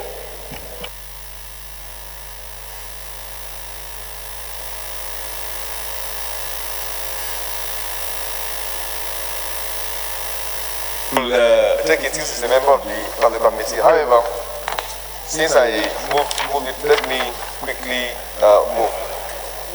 Mr. Speaker, this report is for an act to amend the National Biosafety Management Act, Act 2015, to enlarge the scope of the application and include other evolving aspects in the applications of modern technology. The bill we're considering only has, it amends just a few sections. For instance, the Principal Act in section 3 is amended by just renumbering to make for more elegance, and then also the interpretation is being worked on also by this bill. For instance, they have redefined biosecurity to include measures to prevent, respond, and recover harmful biological substances or genetically modified organisms that may threaten the health of humans, animals, environment, and the economy. Gene drive and gene editing too have been redefined. For instance, gene editing means a type of genetic engineering in which DNA is inserted, deleted, modified, or replaced in the genome of a living organism. So this is the purpose of this bill. So I commend this to colleagues to pass. You had the synopsis report, and just like other ones before this, we'll take them close, proceed to take the bill clause by clause. Clause 1, carried. If I don't see you holding your report, don't try and mislead me, because it will carry serious consequences.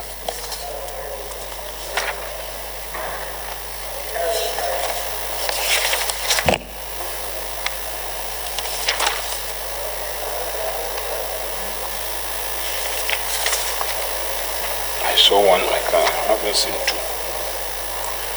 Clause 2, clause 3.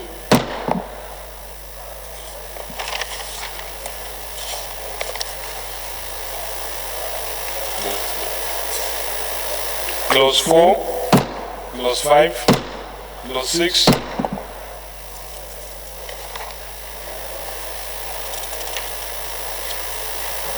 clause 7,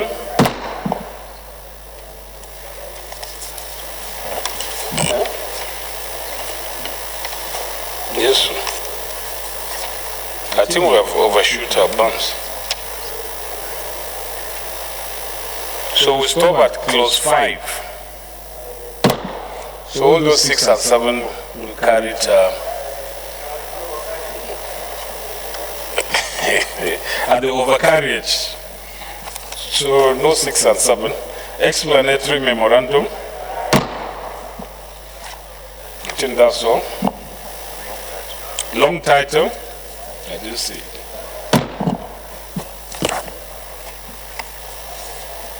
Eighth bill to be considered is for an act to amend the Usman Danfodio University Sokoto Act Chapter U 14 Laws of Federation of Nigeria 2004 to specify the minimum qualification for the chairman of the governing council, ownership of intellectual property, and to provide for pre-action notice to the university authority and for related matters. And I invite Honorable Amin Suleiman In his absence, Chairman Rules and Business to give us a synopsis or report of the bill. Thank you, Mr. Chairman. Mr. Chairman, this bill is an amendment bill which streamlines the university by specifying the minimum qualification of the chairman of the governing council, which, as of now, is not in existence in the current law. It also provides for the ownership of intellectual property, which is a core function of the university, and also in line with other acts establishing other universities, which for now is missing in this law establishing the University of, the Usman Napoleon University, to provide for pre-action notice for the university authority. This just makes it to be in tandem with other laws of similar institutions. Thank you, Mr. Chairman. Very straightforward bill, so we'll proceed to consider it clause by clause. Clause 1, 2, 3, 4, 5, 6. Explanatory memorandum, long title, short title.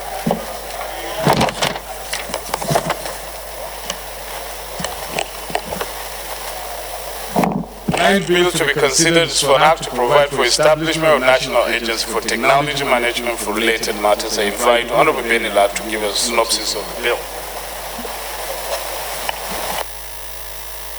Thank you, Mr. Speaker. My name is Benila. I represent Latin and South Federal Constituency. Mr. Speaker, this bill seeks to provide for the establishment of the National Agency for Technology Management, charged with the responsibility of playing a leading role in the training of experts and professionals for effective management of science, technology, and innovation, as well as to be actively involved in the policy research, design, and evaluation and review. Mr. Speaker, we held a public hearing with various agencies and institutions, groups and individuals with the Federal Ministry of Science and Technology, Energy Commission, National Agency for Science and Engineering Infrastructure, etc. And we carried out markup sessions to review and reflect on the views, opinions, and information canvassed at the public hearing to align them with provisions of the bill. The bill comprises 33 clauses. There was no substantive changes canvassed at the hearing, but for a few typographical errors. The bill is enacted into an act. If enacted into an act, will confer the agency with the power to principally carry out its mandate as it relates, like I said, to the training of experts and professionals for the effective management of science, technology, and innovation. It is the desire that the House Committee should pass the Act because the National Agency for Technology Management has operated without legal backing since its establishment. It is on record that NACITEM was established under the UNESCO initiative by the Federal Government of Nigeria in September 1992 as the Science and Technology Policy, Research and Training Center of the Federal Ministry of Science and Technology without legal backing. The recommendations of the bill of the committee are reflected in the tabulation and the clauses and sections of the bill, which is hereby presented to this Honorable House for its consideration. Thank you, Mr. Speaker.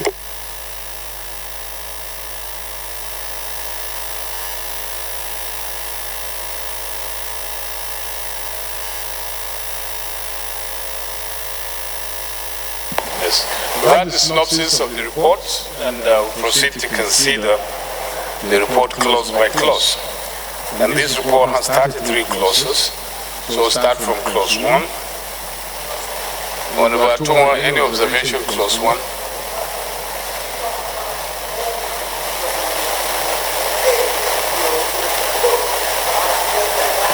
At once, and we should carry it all at once, in the singular. Okay. Yes. That's a beautiful proposal, but I'm afraid it's not workable. So whatever is worth doing is worth doing well. So take it clause by clause.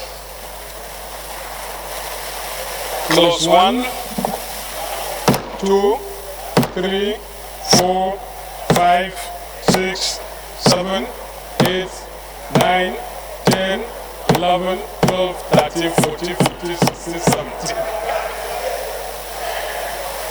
18, 19, 20. I think we can pause there some more.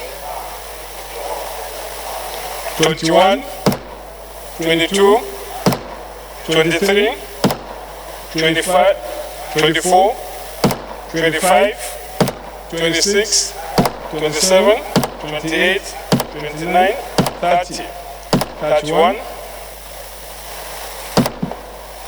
32, 33 is on page 24. Carry. Schedule.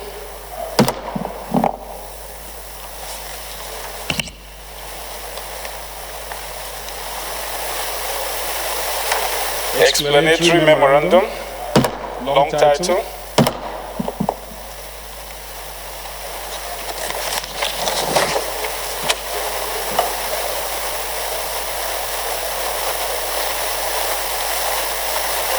The 10th report to be considered is that of the Committee on Delegated Legislations and National Tobacco Regulations 2016. I invite Honorable Simon Arabo to give the synopsis of the report.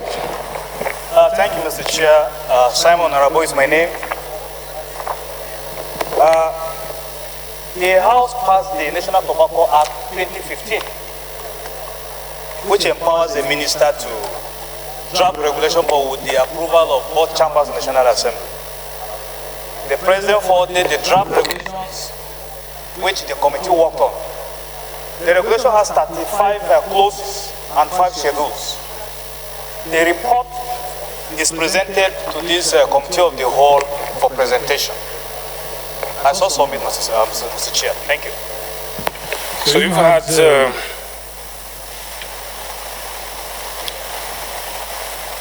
synopsis of the report, and we'll proceed to take it clause by clause. Clause 1, 2, 3, 4, 5, 6,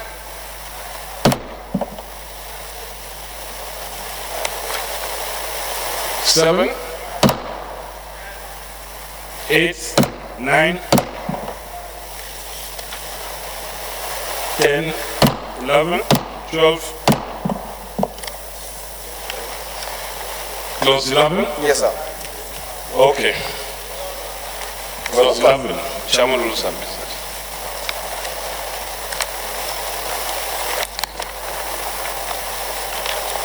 Mr. Speaker, Mr. Chairman, I am proposing an amendment to clause 11 sub 12. It's found on page 8 of the report. If I may read clause 11 sub 12. Sub 12 says, there shall be no display or suggestion of any tobacco-related trademark, brand, logo, or name of a tobacco product or any other direct or indirect association with a tobacco product or of any tobacco manufacturer's name, logo, or other association with a tobacco manufacturer in connection with any area designated for smoking. Mr. Chairman, this is very good for the safety of the public. But curiously, in the recommendation, where this House is being asked to delete this provision, so I am proposing that I'm amending that we reinstate the provision of the bill and not to delete it. But Robo, what's the wisdom of deleting this provision? Because, Mr. Chair, already the place in issue is a designated smoking area. And the legal regime now is not to criminalize smoking. But if the House feels that we should retain, I don't have any problem. But that was the wisdom in saying that since the place is already a designated smoking area, you can as well allow the provision to remain. But if it feels over, I have no problem retaining it. Well, Chairman Rules and Business, what we seem to be arguing about is that if there's an area designated for smoking, there shouldn't be any logo, there shouldn't be any branding of any of the tobacco manufacturing companies there. So what are you supposed to keep there? Assuming we retain this. You just write for smokers. And if it is an assemblage of smokers, they will always congregate there. Is there any harm in the manufacturers displaying their logo there or advertising to smokers? We are in a time where we are trying to discourage smoking, particularly of our younger ones. Those who are much elderly may not really be intellectually harmed by this outward advertisement of products. But we are thinking that what is currently now existing in the law, how has it harmed the manufacturers or the advertisers? If you now say, for instance, an area this area is for smokers, then those who are going to smoke there, they can smoke. But then there are people that innocently pass that area, and by the time you begin to advertise the way some of these catchy adverts are, they may even attract those who are even not smokers, particularly the youth. So it's just to protect particularly the vulnerable members of our society. Okay. So, honorable colleagues, his proposal is that instead of deleting this, we should retain it. Any seconder, this provision. Honorable Abonta, are you seconding? I'm trying to explain what we are deleting or retaining. I don't know if that was I think the purpose of... You, Honorable Abonta, please can you speak up? I think the purpose of saying this is an area for smoking in a workplace of all shall be exclusively used for smoking with no other activity or use permitted with which other services to be provided. The purpose of putting a smoking area exclusively, or not exclusively, just to let smokers, does it mean that if a non-smoker enters there, he'll be penalized? I don't know. So, if a non-smoker decides to enter there willingly, it's not at his own risk. Why should we say, the way it's worded and so on, it means that if I venture there to even look at who is smoking harder, that my own, why should I be penalized? It says exclusively. Does it mean that no other person can enter of my own will? I don't think that's what we're talking about. Have you seen the provision very well? This one relates to advertisement in areas designated as smoking areas.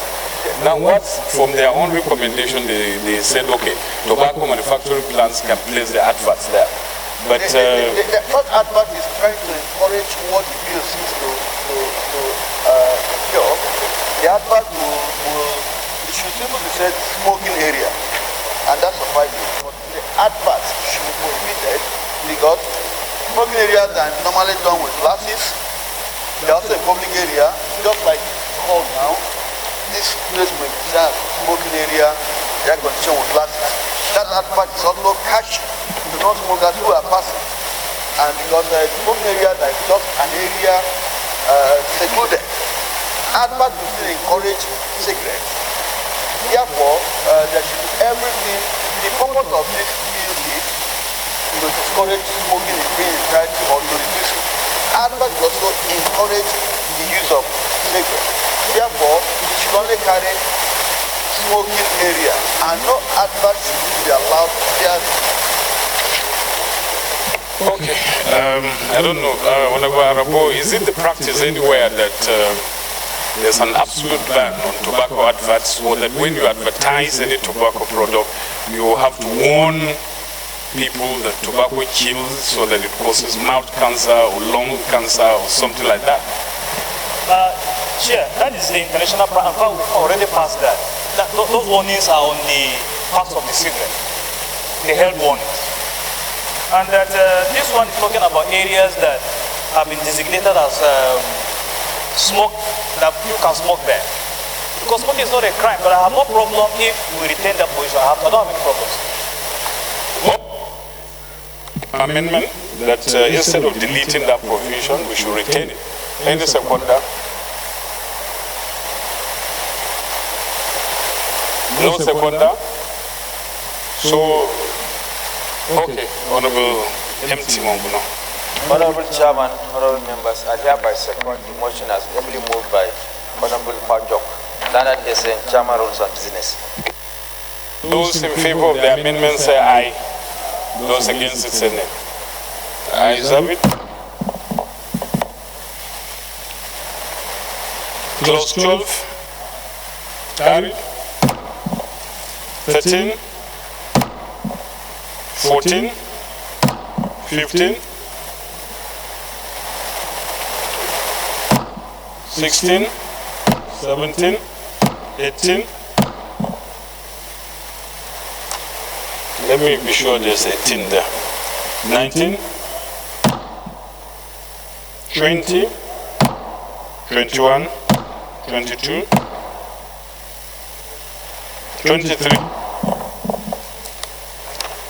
24, 25, 26, 25. Mr. Chairman. Use of license fees. Yes, Mr. Chairman. In the present law, section 25 says the license fee shall be paid into the Tobacco Control Fund and shall be used for tobacco control activities, programs and projects as the committee may from time to time decide. But we are now being urged to delete this provision. I think this will go against the spirit of the entire law itself, because there ought to be a fund where this issue of control activities will be properly funded. So may I propose that we delete that we retain the provisions of the Act and expunge the recommendation of the committee. So, honorable colleagues, you've had the proposed amendment. Honorable Zachary Parrott, I request that Honorable Hassan takes his officially assigned seat. Or if you must stay there, then if you must sit there, then make sure that you are looking at the chair. You can let them you are here if you love gossip.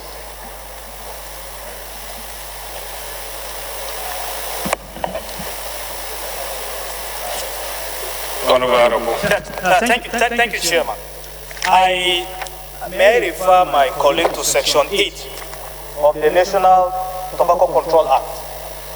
It lists the sources of funds for the committee. It does not include licenses. It does not include IGR. That is a major flaw with that section. In as much as we thought that we could allow it, the minister cannot, by regulation, amend the principal act.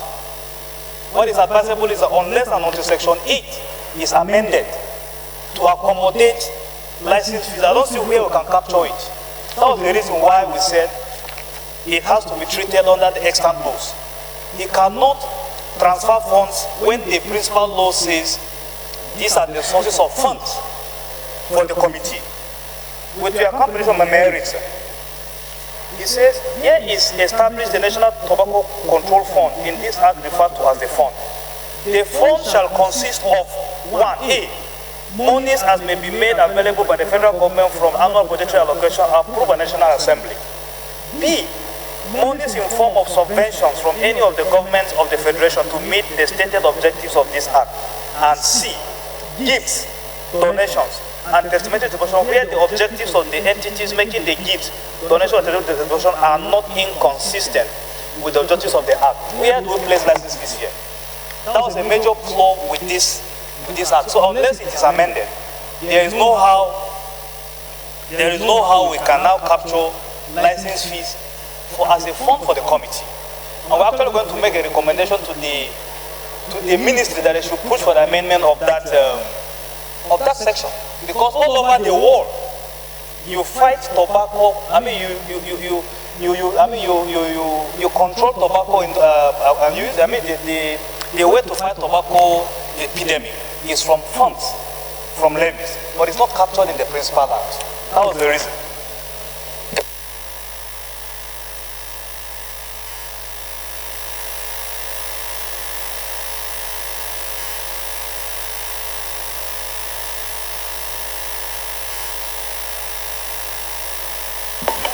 So we're dealing with Regulation 25, which is use of license fees. Now, the provision that was originally there in the regulation said it should be paid into the Tobacco Control Fund and it should be used for tobacco control activities, programs, and projects as the committee may from time to time decide. Now you are saying that conflicts with the provision of the Principal Act, Section 8? Yes. So your own recommendation is that the license fee be administered in accordance with extant government laws and regulations. It relates to how ministries treat IGR. Because we would have retained this in the face of Section 8 of the So what law are you contemplating when you said it should be in accordance with extant government laws and regulations? What law are you contemplating? There are regulations on the TSA. There are lots of regulations on how ministries apply IGR, because license fee is IGR. And the ministry knows when they generate IGR, how do they apply it? But if Section 8 had captured levies and fees, it will be very, very comfortable. So I don't see how the minister can, by soliciting legislation, override the Principal Act. That was our... No, the point is that did the Principal Act say that the monies raised cannot be paid into a fund? No, the Principal Act enumerates the sources of fund. The source of fund, the National Tobacco Fund, and list them. Yes. But it does not capture levies and fees. And there is no clause in the sources of funding of the committee that you can capture fees and levies. So how can he expand the horizon of the Principal Act by regulation? That is the issue. Unless Section 8 is amended. So he cannot charge license fees by regulation? No, he can charge, but he cannot, by regulation, say that he should go to the fund. So long as the National Assembly can give the ministry money, unless and until Section 8 is amended.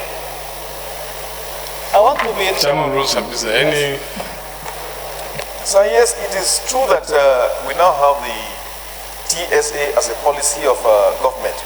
But Mr. Chairman, it's also important for us to know that there are different government agencies which track inflows of revenue into government accounts. If you just delete this, how will the Federal Revenue Service or the Customs and others even track the funds that are payable into, particularly this agency, and it's for this particular purpose? So yes, all government agencies are required to have funds paid into a central pool.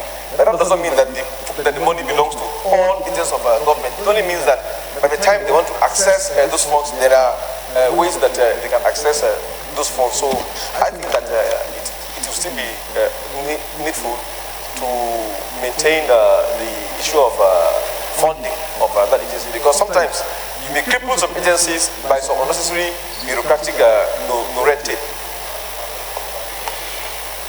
Okay, so there's a proposal here that in Regulation 25,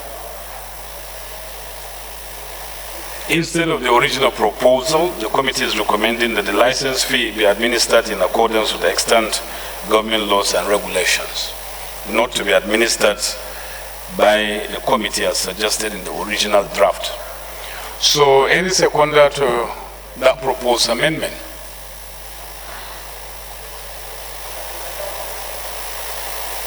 Honorable Atuma. Can you speak to your mic, please? I hereby second that proposal, being eminently sensible proposal to ameliorate the anomaly established by Simon Arabo. I second the proposal. Those in favor of the amendment say aye. Those against it say nay. The ayes have it. So Regulation 25, original draft written. 26, 27, revocation of license. 28, forfeiture of property. 29, public hearings.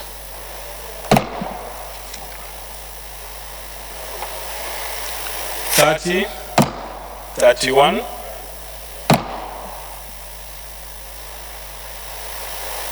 I didn't see 32. From 31, they jumped to 33.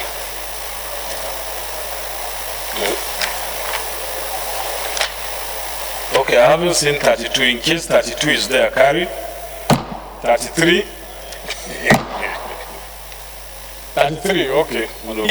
I should ask a question so that we know whether to propose an amendment or not.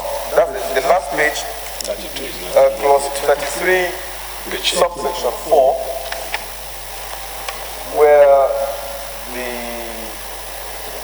the manufacturers or importers of tobacco or tobacco products are liable to be fined by the National Tobacco Control Committee. However, behold, thereunder, there's nowhere where the fine is stated, so I do not know whether the fine has already been provided elsewhere. I know I've read in some where they say that the penalties are set out in section 42 of the Act. But my questions are, if you permit me to the chairman, Mr. Arabo, is does section 42 cover the offences provided under the subsection, under subclause 4?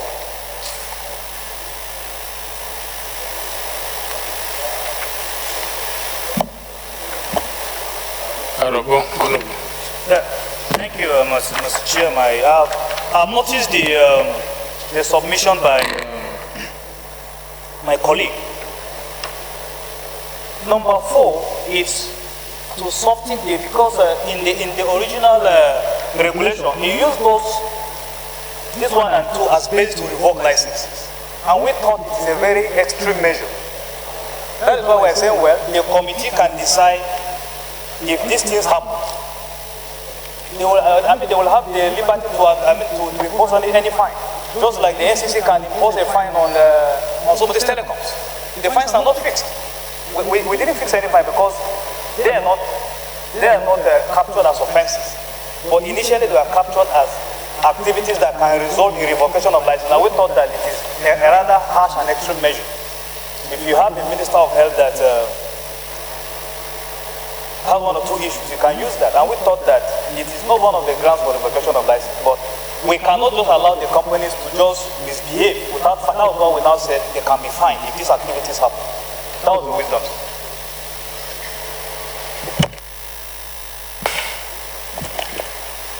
If you say they're liable to be fined by the National Tobacco Control Committee without specifying either the lower or the upper limit of the fine, it means once you have a noose man there, it's like giving a hangman a free hand with which to hang. Especially if someone there hates smoking, for instance, he will just want to sniff the life out of the companies by imposing fines that they cannot pay. So I don't know if we must retain it there. I believe that we should be able to specify some upper limit of the fine. Maybe they can be fined not more than, if you like, even if it's the profit of the company, not more than 1% of the total profit, or no more than a specified amount of. So that at least we are giving them the upper limit, instead of just leaving it upper-ended. Yes. Thank you, Chair, for the guidance. I can adopt that as a motion. But I think it is neater that we specify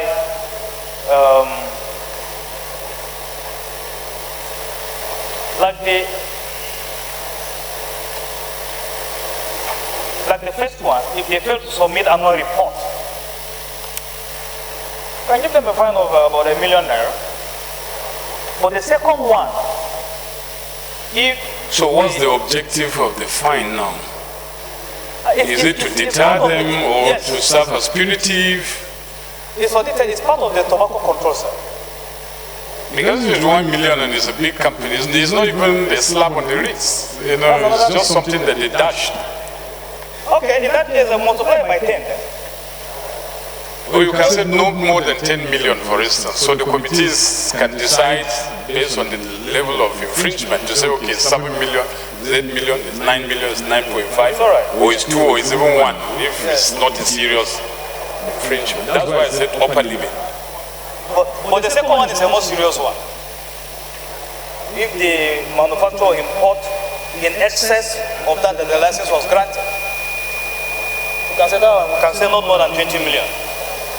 Second one, I have no problem with that. So let's take them one by one, please.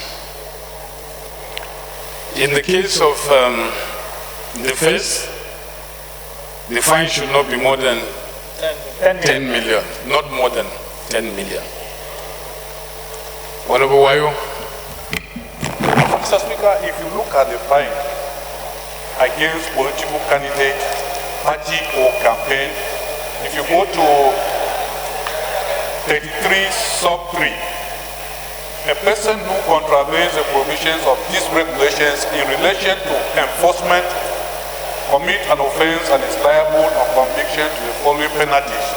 4, a political candidate, a business in tobacco, and so the fine is 10 million naira. And now you talk about a manufacturer, the person who is manufacturing these goods, and you are giving a fine which is equivalent to that of a person who is contravening the laws. Mr. Speaker, it is not reasonable to me. That fine should be about 20 million naira or more. At least the upper limit should be 20 million naira. But look at the suggestion of the committee, Honorable Wayo.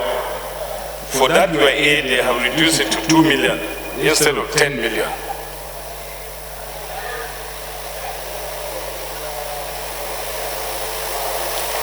Look at the second column. Yes, Mr. Speaker, I've seen that. But if you look at B, that's for the company itself. The business of the tobacco industry. Yes. A fine of not less than, then that is retained by, it is retained by, if you look at the terms of imprisonment, reduced from 12 years to 2 years. It's a corporation. Okay, let's do what is right so that we can move on. I've seen this for the business, it was 12 years, you reduce it to 2 years. So if somebody is being fined 2 million or 2 years, why would somebody who is going to be fined 10 million have the maximum of 2 years as that one? Cheers. Yes. That provision relates to imprisonment of corporate personnel. It's not, they are not human beings.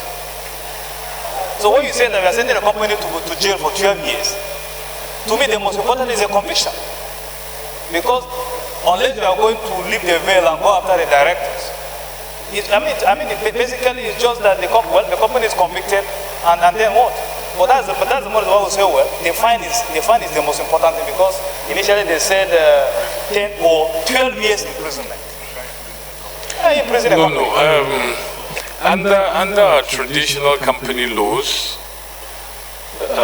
you cannot jail the corporate seal. You understand, but there's a doctrine known as the doctrine of identification, and that is where the issue of alter ego of a company comes. So under the doctrine of identification, if you can identify the alter ego of a company, the person who can be said to be the directing mind and will of the company, and prove in the court that this particular action is the act of that person who is the alter ego of the company, then that alter ego can be jailed for 2 years or 12 years, as the case may be, under our laws as is presently constituted. But the problem has been identifying that person who is the directing mind and will of the company, who qualifies to be the alter ego. And in the case, in a situation where you are unable to prove that before a law court, then you cannot convict anybody in the company. That has been a serious defect under our criminal laws, and we sought to correct that by the passage of a bill here. It is called corporate manslaughter. If that bill had been signed, assented to by the president, we would have solved this problem forever. But unfortunately, the president declined assent. So we're still back to the traditional company criminal law, where you have to contend with the doctrine of identification in this case. So if you are able to identify the person, liability attaches to that person and he can be jailed.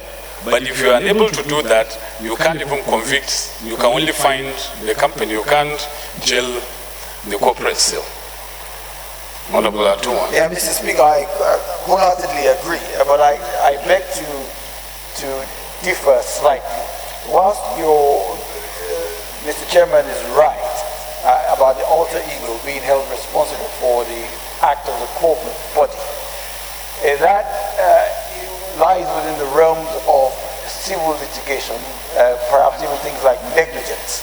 In the criminal sphere, in order to hold a person, and remember that a person can be a legal entity like a corporate person or a human person, in order to hold that person accountable or make him pay a penalty or send him to prison, you have to be able to establish his guilt in personam in criminal law. So the actus reus and the mens rea must coincide as to that person. So to that extent, the long and short of it is, Mr. Speaker, I agree that in relation to B, the business should be fine, and we remove the aspect or delete the aspect of sending a company to prison, because a company cannot be sent to prison as such. The director may be sent to prison, or persons responsible for the act in that company. If that's what we're driving at, there needs to be a new paragraph or be redrafted to say persons responsible for such an action in that company. And secondly, Mr. Speaker, I move on quickly, is that if one reads again back to A, which we have now said 10 million, the intendment of the people draft who, the committee, should I say, is that on A it's 2 million, on B it's 10 million. I take that proportionately as to be multiplied by 5. So if we increase A to 10 million, we ought to increase the maximum of B to 50 million. Not more than 50 million. I hope Mr. Speaker follows my trend. Yeah, I follow the argument. Thank you. Yes, but did you understand the point he was making, Honorable? I didn't seem to get, I thought he was arguing that we should do an amendment to 3B. The suggestion there is that a company cannot be convicted, and so we should eliminate the terms of imprisonment. But in case we pass that law, it will be possible for companies to, directors who are guilty in the company to be jailed really for acts like this. So I think we can leave it in the law books. There's nothing wrong with that. But it's the point he made about the fines, that if it is 2 million, then we're supposed to multiply that by, what did you say on about 2? We're supposed to multiply it by 5 or 10. By 5. So 2 times 5 is 10. 10 times 5 is 50. Yes. It's when that we increase the fines or what? Yes. Well, firstly, they act as it were as offenses. These offenses, as it relates to these regulations, they act as it is as offenses. And in any event, it's not even true that there is no jail term for corporate entities in Nigeria. The laws are replete with provisions on that. It's not true. We're done with that one. Yes. It's just the issue of the fines that we're looking at. Well, I don't have any problem. If I thought Honorable Oyo, but if the 2 years is small, I have no problem. I have an open mind as far as this report is concerned. If you feel, because they are suggested 10 million and 10 years, we said it looks very, very punitive. Because if you look at the principal law, this the regulation actually went on overkill, and we said no. For A is no problem. B, is 10 years, 10 million, and then the prison term is 2 years. Same thing with somebody who's supposed to pay. Well, if they want to amend the two, I don't have any problem with that. So is anyone amending this, please, so we can make progress? If the 2-year term is small, is anybody proposing something else? Honorable Wayo? Yes, Mr. Speaker, I humbly propose that there should be an amendment on 33, item 33.3. Sorry, sir. 33B. From 2 years, yeah.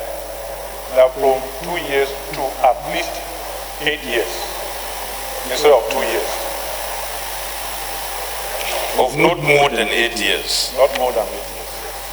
So from 2 to 8 years, it says. Any seconder? Any seconder? Any seconder with this amendment? No seconder? Okay. So it goes to no issue. 10 years. Whatever Atumo is moving for 10 years. Any seconder to 10 years? So no seconder. Who? Honorable Lord. Mr. Chairman, my name is Lal Abakar. I humbly second the motion moved by the amendment by Atuan. Those in favor of the amendment say aye. Those against it say nay. Ayes have it. So 3B, 33B is amended. We don't have 32, so 33 is now 30. The number that's 32. 33 is now 32. So 32-4.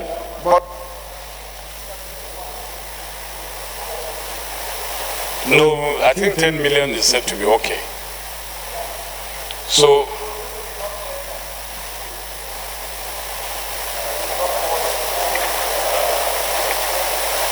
not less than 10 million, it means it's 10 million. But it can be more than 10 million, that is it. But I thought... But that is too...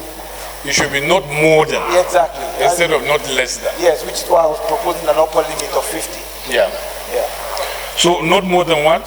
Yeah, I propose we amend it to not more than 50 million. Not more than 50 million. Yeah. Any seconder? Honorable Wayo? Yes, Mr. Speaker. Those in favor of the amendment say aye. Aye. Those against it say nay. Ayes have it. So 32B will now be a business in the tobacco industry, a fine of not more than 50 million, and the term of imprisonment of not more than 10 years.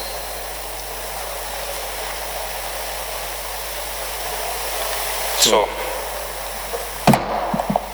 then 32(1) and 2, carried. That one, no fine. We are not stating the fine.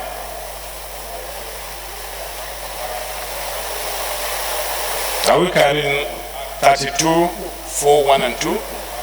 Carried. Huh? Carried?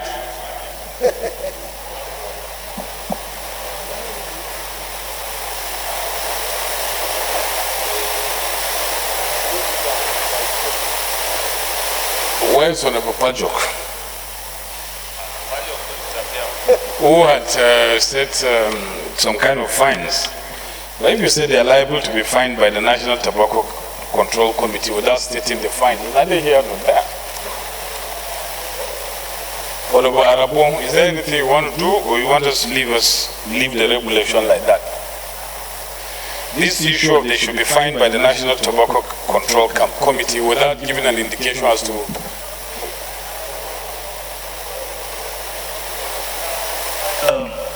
fines in the 4.1 and 2.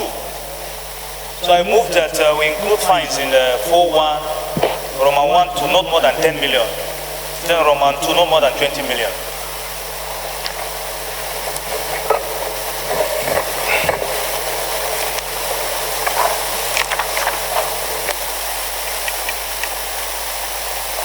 so The proposal, the amendment is that not more than 10 million, the first one.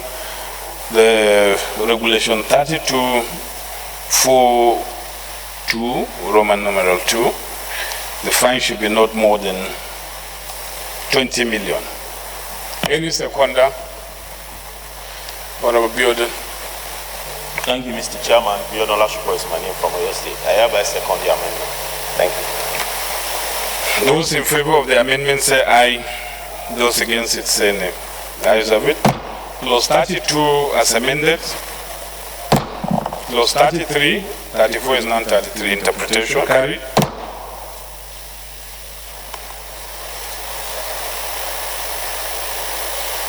Clause 34 citation.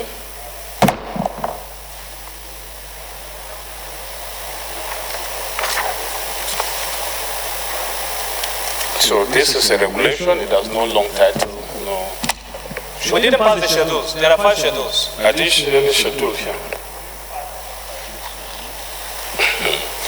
This is a regulation. Okay, the schedule. First schedule is prescribed notices. No smoking area, smoking here is an offense. Penalty is 50,000 or imprisonment for a term of 6 months or both. Carried.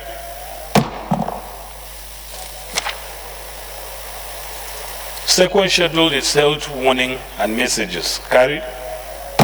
Like smoking causes mouth cancer, throat cancer, lung cancer, cancer of the lungs. Third schedule is diagrams of principal display surfaces.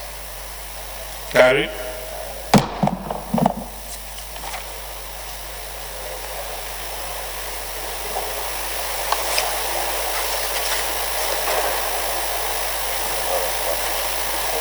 Fourth schedule. Even shisha, I saw something like shisha here. I thought they said it's not tobacco. There is only flavors they take there. Are you sure? Biodun. Fourth schedule, tobacco price carried.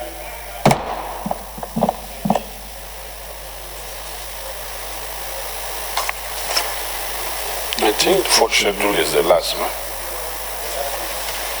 And this is fifth.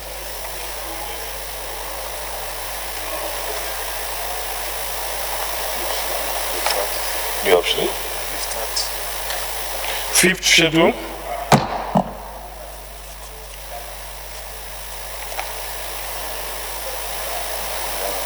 We introduce the fifth schedule here in page 30. West.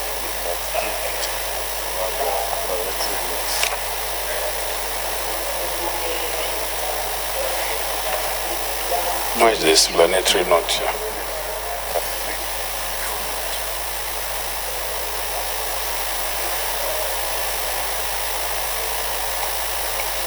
Page 33, the footnote. So, we're done with this.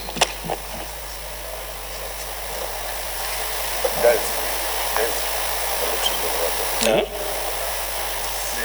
Oh, like explanatory memorandum. Explanatory memorandum carried.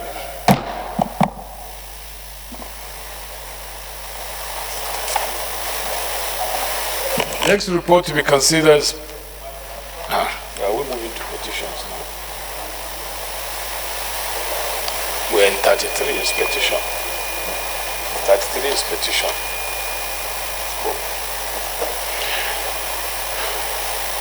Next report to be considered is that of the committee. Nope.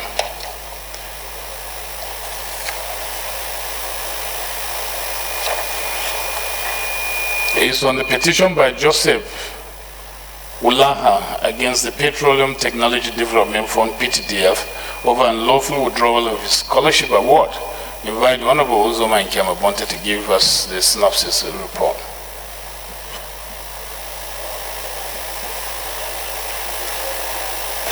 Thank you, Chairman. This is a committee from the House.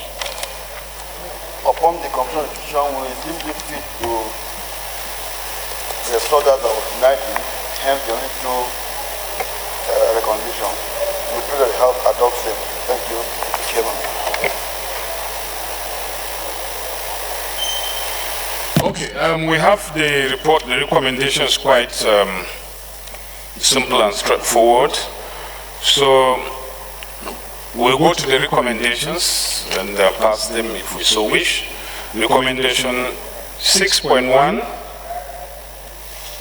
recommendation 1, recommendation 2,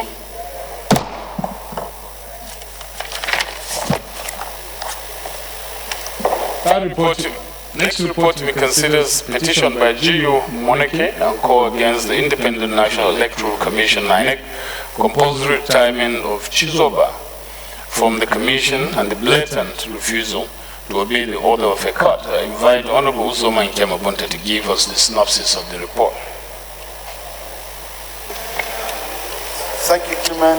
This is also a petition by oppressed Nigerians asking that the House should rescue her and ask the Commission to pay. We did the investigation. At the end of it, we found out that there is no reason why the National Electoral Commission (INEC) should not obey court order.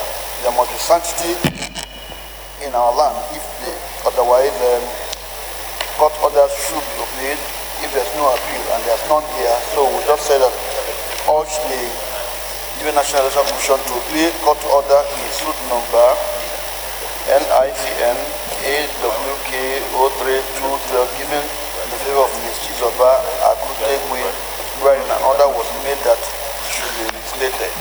Thank you. Councillor. So there's only one recommendation. There's a court judgment, and the recommendation said that the court's judgment should be obeyed by INEC, which is normal. So the only recommendation carried.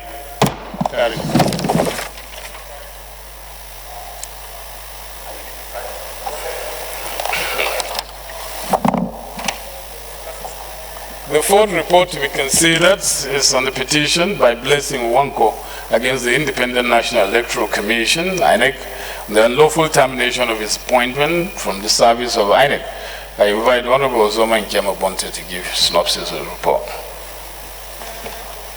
Thank you, Chairman. This Tito in the petition against the INEC over wrongful dismissal and the conclusion of the investigation, we came stalled with this recognition that all the National Electoral Commission to reinstate Minister Blessing Wanko to Federal Commission as PAO and place him at par with his colleagues in the Commission. Also urged the INEC to pay an allowance and entitlement for which he was wrongfully dismissed.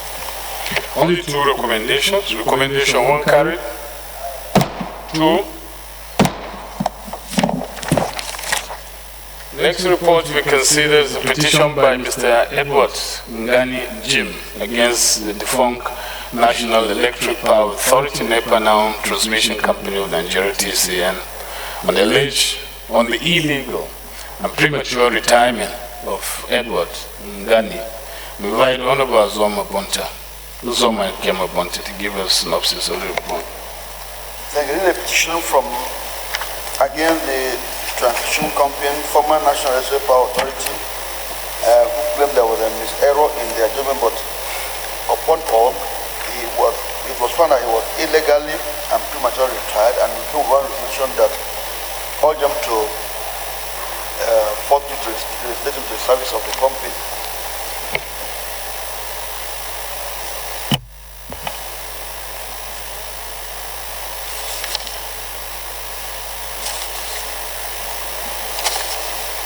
Only one recommendation.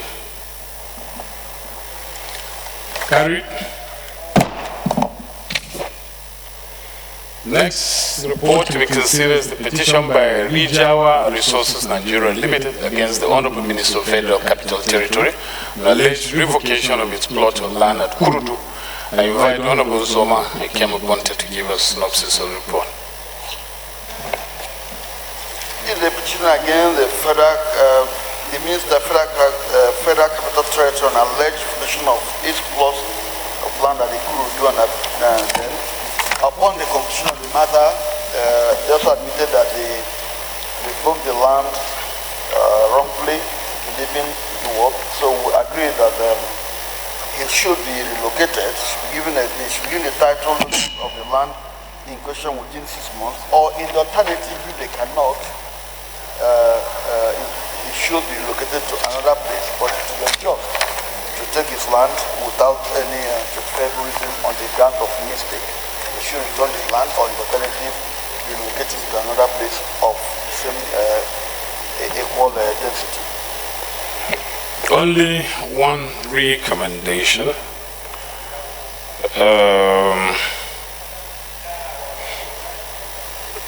Okay, two recommendations actually. Recommendation 1 carried. Recommendation 2 carried.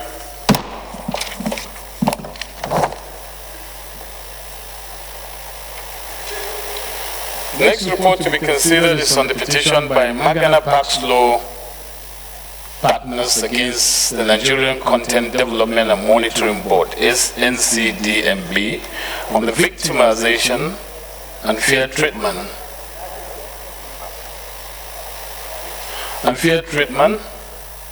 and breach of public service rules in its dealing with Mr. I.K.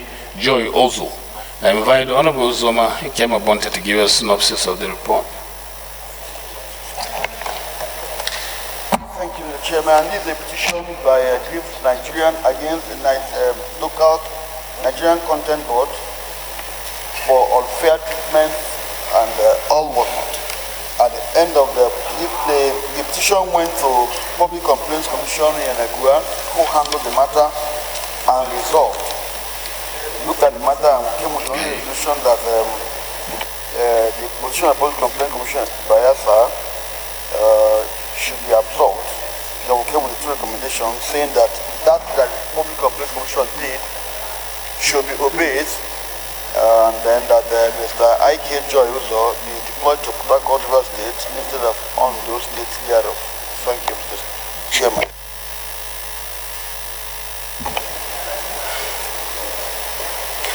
Committee made 2 recommendations in this matter. No, I'm not too sure. I'm not there yet. I'm misled. What? I can't see the recommendation. I only saw committee findings.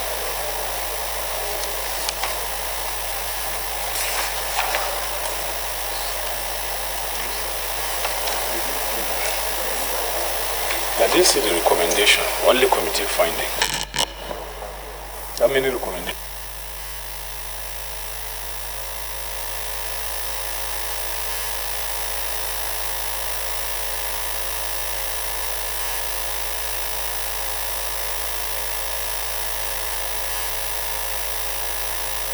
So there's 1 recommendation to the report. Recommendation carried? Carried. Honorable Jibril, please could you locate a seat anywhere? If you want to sit on top of them, you can do that, but at least you must get a seat.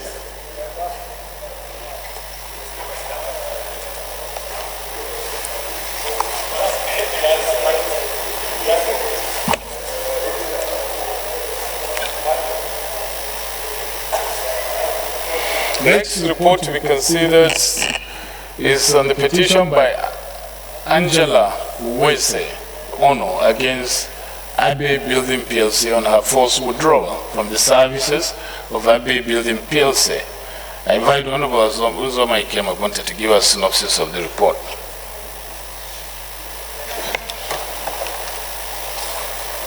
The petition involves a forceful and withdrawal from service and infringing on her human rights available. At the conclusion of the matter, we came with only 1 recommendation that urge Abbey Society PLC to pay Angela Wuse on all her salary arrears, including other accrued entitlements and benefits.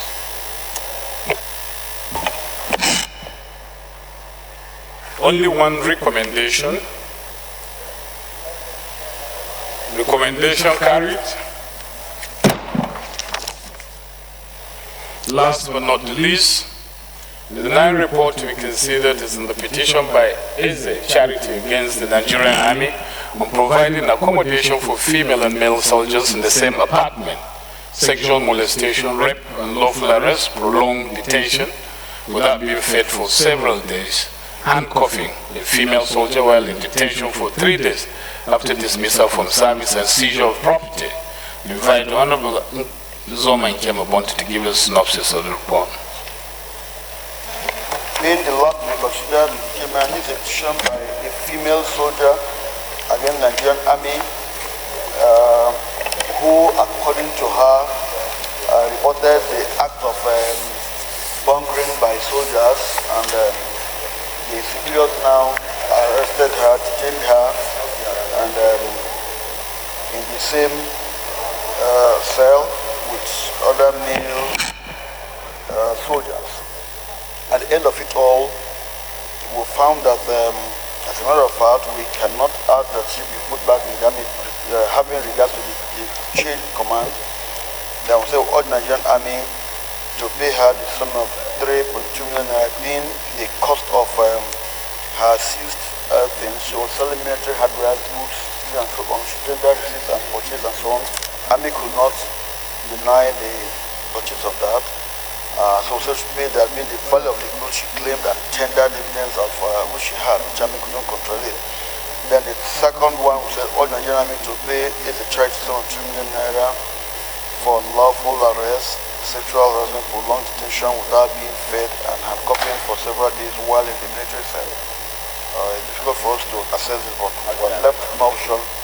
Sorry? We are left with no option to know. We used our best judgment to put that, but we couldn't have any other reason to put that. I therefore urge this House to have regulation bearing. Thank you, Mr. Chairman. Honorable Abdulmumin Jibrin, please, can you fix your eyes on the chair? Because if I see you looking back, I will reassign your seat.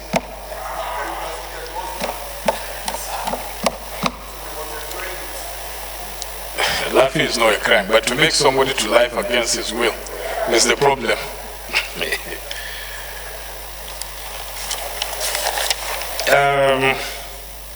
Two recommendations of the committee. Recommendation 1, recommendation 2.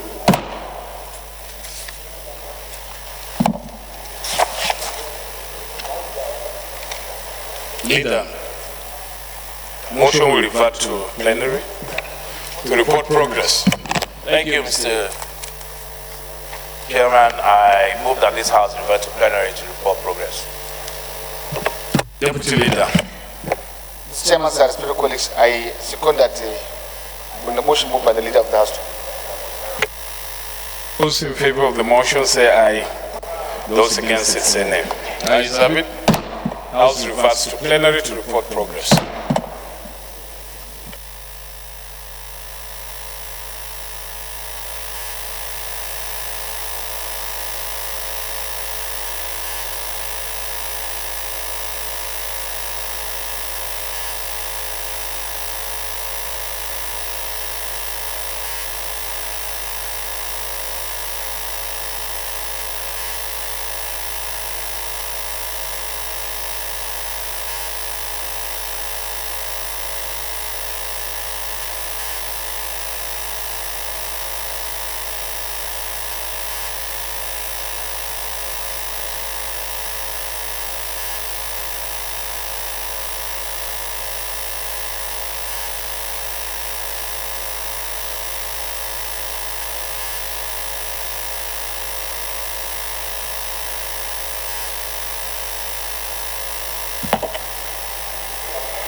Honorable colleagues, it's the progress report in the Committee of the Whole.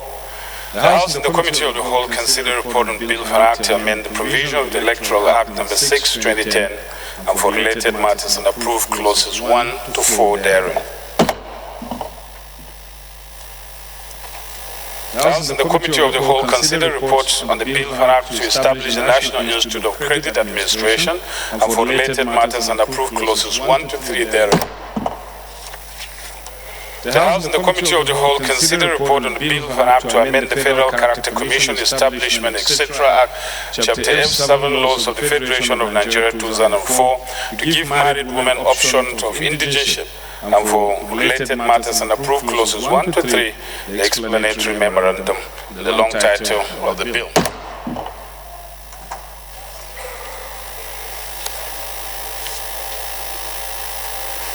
The House and the Committee of the Whole considered the report on the Bill for an Act to establish the Federal Institute for Industrial Research to conduct industrial research for the development of micro, small, medium, large industries, aim at rapid industrialization, socio-economic development of Nigeria for related matters, and approve clauses 1 to 40, the schedules, the explanatory memorandum, and the long title of the bill.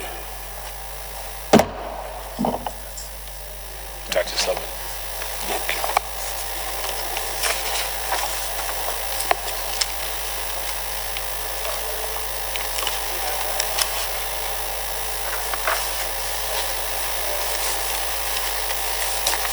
The House and the Committee of the Whole consider a report on Bill for an Act to repeal the Raw Materials Research and Development Council Act, Chapter R3, Laws of Federation of Nigeria 2004, enact the Raw Materials Research and Development Council Bill, and for related matters, and approve clauses 1 to 26, the schedules, the explanatory memorandum, and the long title of the bill. The House and the Committee of the Whole consider the report of the Committee on Commerce on the Bill for an Act to establish Chartered Institute of Directors of Nigeria to provide training for persons serving as directors in both public and private sectors to ensure professionalism, promote corporate governance values by the directors, efficient service delivery for related matters, and approve clauses 1 to 39, the schedules, the explanatory memorandum, and the long title of the bill. The House and the Committee of the Whole consider the report of the Committee on Environment and Habitat on the Bill for an Act to amend the National Biosafety Management Agency Act 2015 to enlarge the scope of its application and include other evolving aspects of the applications of modern biotechnology in Nigeria with a view to preventing any adverse effects on human health and the environment, and for related matters, and approved clauses 1 to 5, the explanatory memorandum, and the long title of the bill. The House and the Committee of the Whole consider the report of the Committee on Tertiary Education and Services of Bill for an Act to amend the Usman Danfodio University Sokoto Act, Chapter U 14, Laws of Federation of Nigeria 2004, to specify the minimum qualification for the chairman of the Governing Council ownership of intellectual property, to provide for pre-action notice to the University Authority and for related matters, and approve clauses 1 to 6, the explanatory memorandum, and the long title of the bill. The House and the Committee of the Whole consider the report of the Committee on Science and Technology on the Bill for an Act to provide for establishment of National Agency for Technology Management for related matters, and approve clauses 1 to 33, the schedule, the explanatory memorandum, and the long title of the bill. The House and the Committee of the Whole consider the report of the Committee on Delegated Legislation on the National Tobacco Regulations 2019 and for related matters, and approve regulations 1 to 10, approve regulation 11 as amended, approve regulations 12 to 24, approve regulation 25 as amended, approve regulations 26 to 31, approved regulations 32 as amended, approve regulations 33 and 34, the schedules and the explanatory memorandum therein. House and the Committee of the Whole consider the report of the Committee on Public Petition, the petition by Joseph Ulaha against the Petroleum Technology Development Fund, PTDF, over unlawful withdrawal of his scholarship award, and approved the 2 recommendations therein. House and the Committee of the Whole consider the report of the Committee on Public Petitions on the petition by Angela Wise Ono against Abbey Building PLC on her forced withdrawal from the services of Abbey Building, and approved the only recommendations therein. The House and the Committee of the Whole consider the report of the Committee on Public Petitions and the petition by Joseph Ulaha against the Petroleum Technology Development Fund, PTDF, over unlawful withdrawal of his scholarship award, and approved the 2 recommendations therein. I thought we took this one.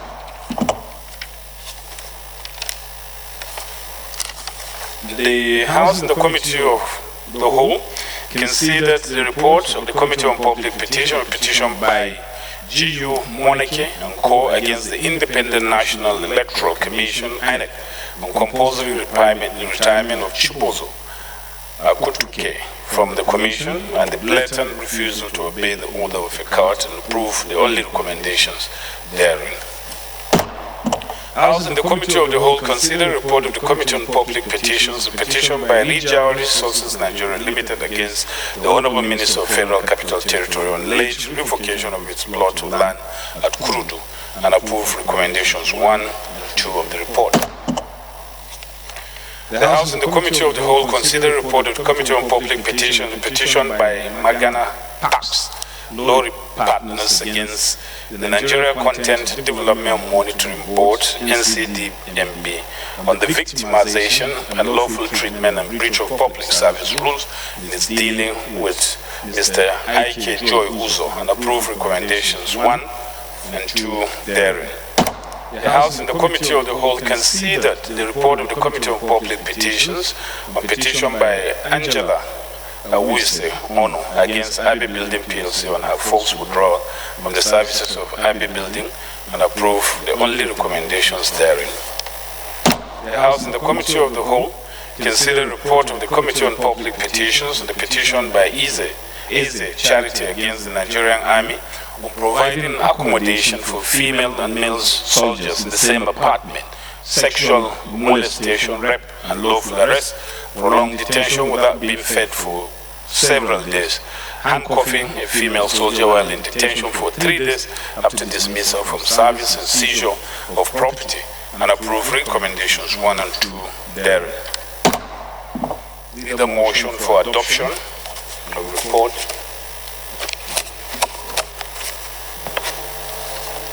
Thank you, Mr. Speaker. Honorable colleagues, I rise to move that this House stand adjourned till tomorrow. Adoption of the report. Of the Congress report. There's a lot of distraction behind it.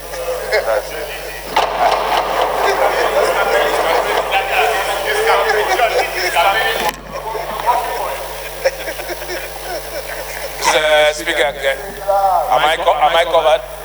You're covered. Am I protected? You're protected. Just Yablomumuni belongs to nobody and belongs to all. Mr. Speaker, honorable colleagues, I rise this House to adopt the report of the Committee of the Whole. I so move. Deputy Leader. Mr. Speaker and respected colleagues, I rise to second the motion for the adoption of the report as moved by the Leader of the House. Those in favor of the motion say aye. Those against it say nay. Ayes have it.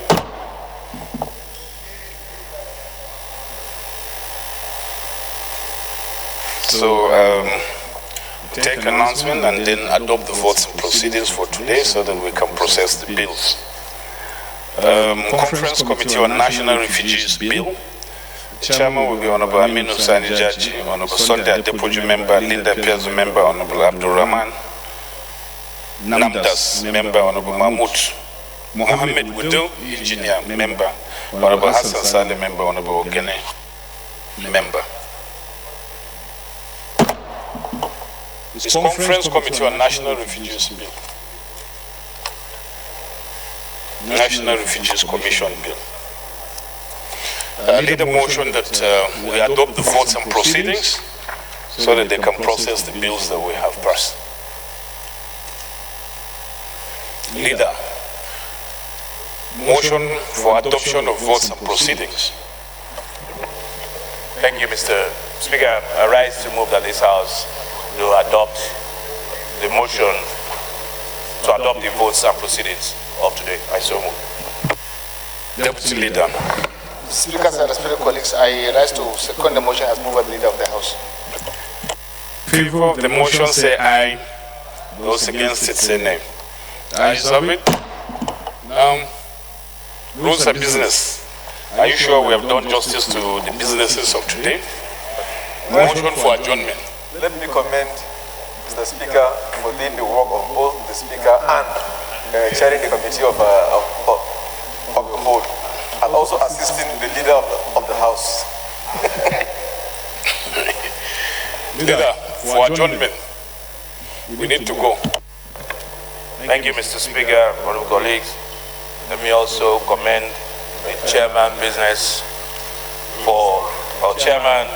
business and rules for observing that you, Mr. Speaker, helped me in doing my work. So perhaps maybe, Mr. Speaker, to actually finish the help, maybe you should move the motion for adjournment, Mr. Speaker. Okay, no, on that note, Mr. Speaker, I rise to move that this House stand adjourned till tomorrow. I would have helped you to do that, Deputy Leader. Mr. Speaker, respected colleagues, I rise to second the motion as moved by leader for that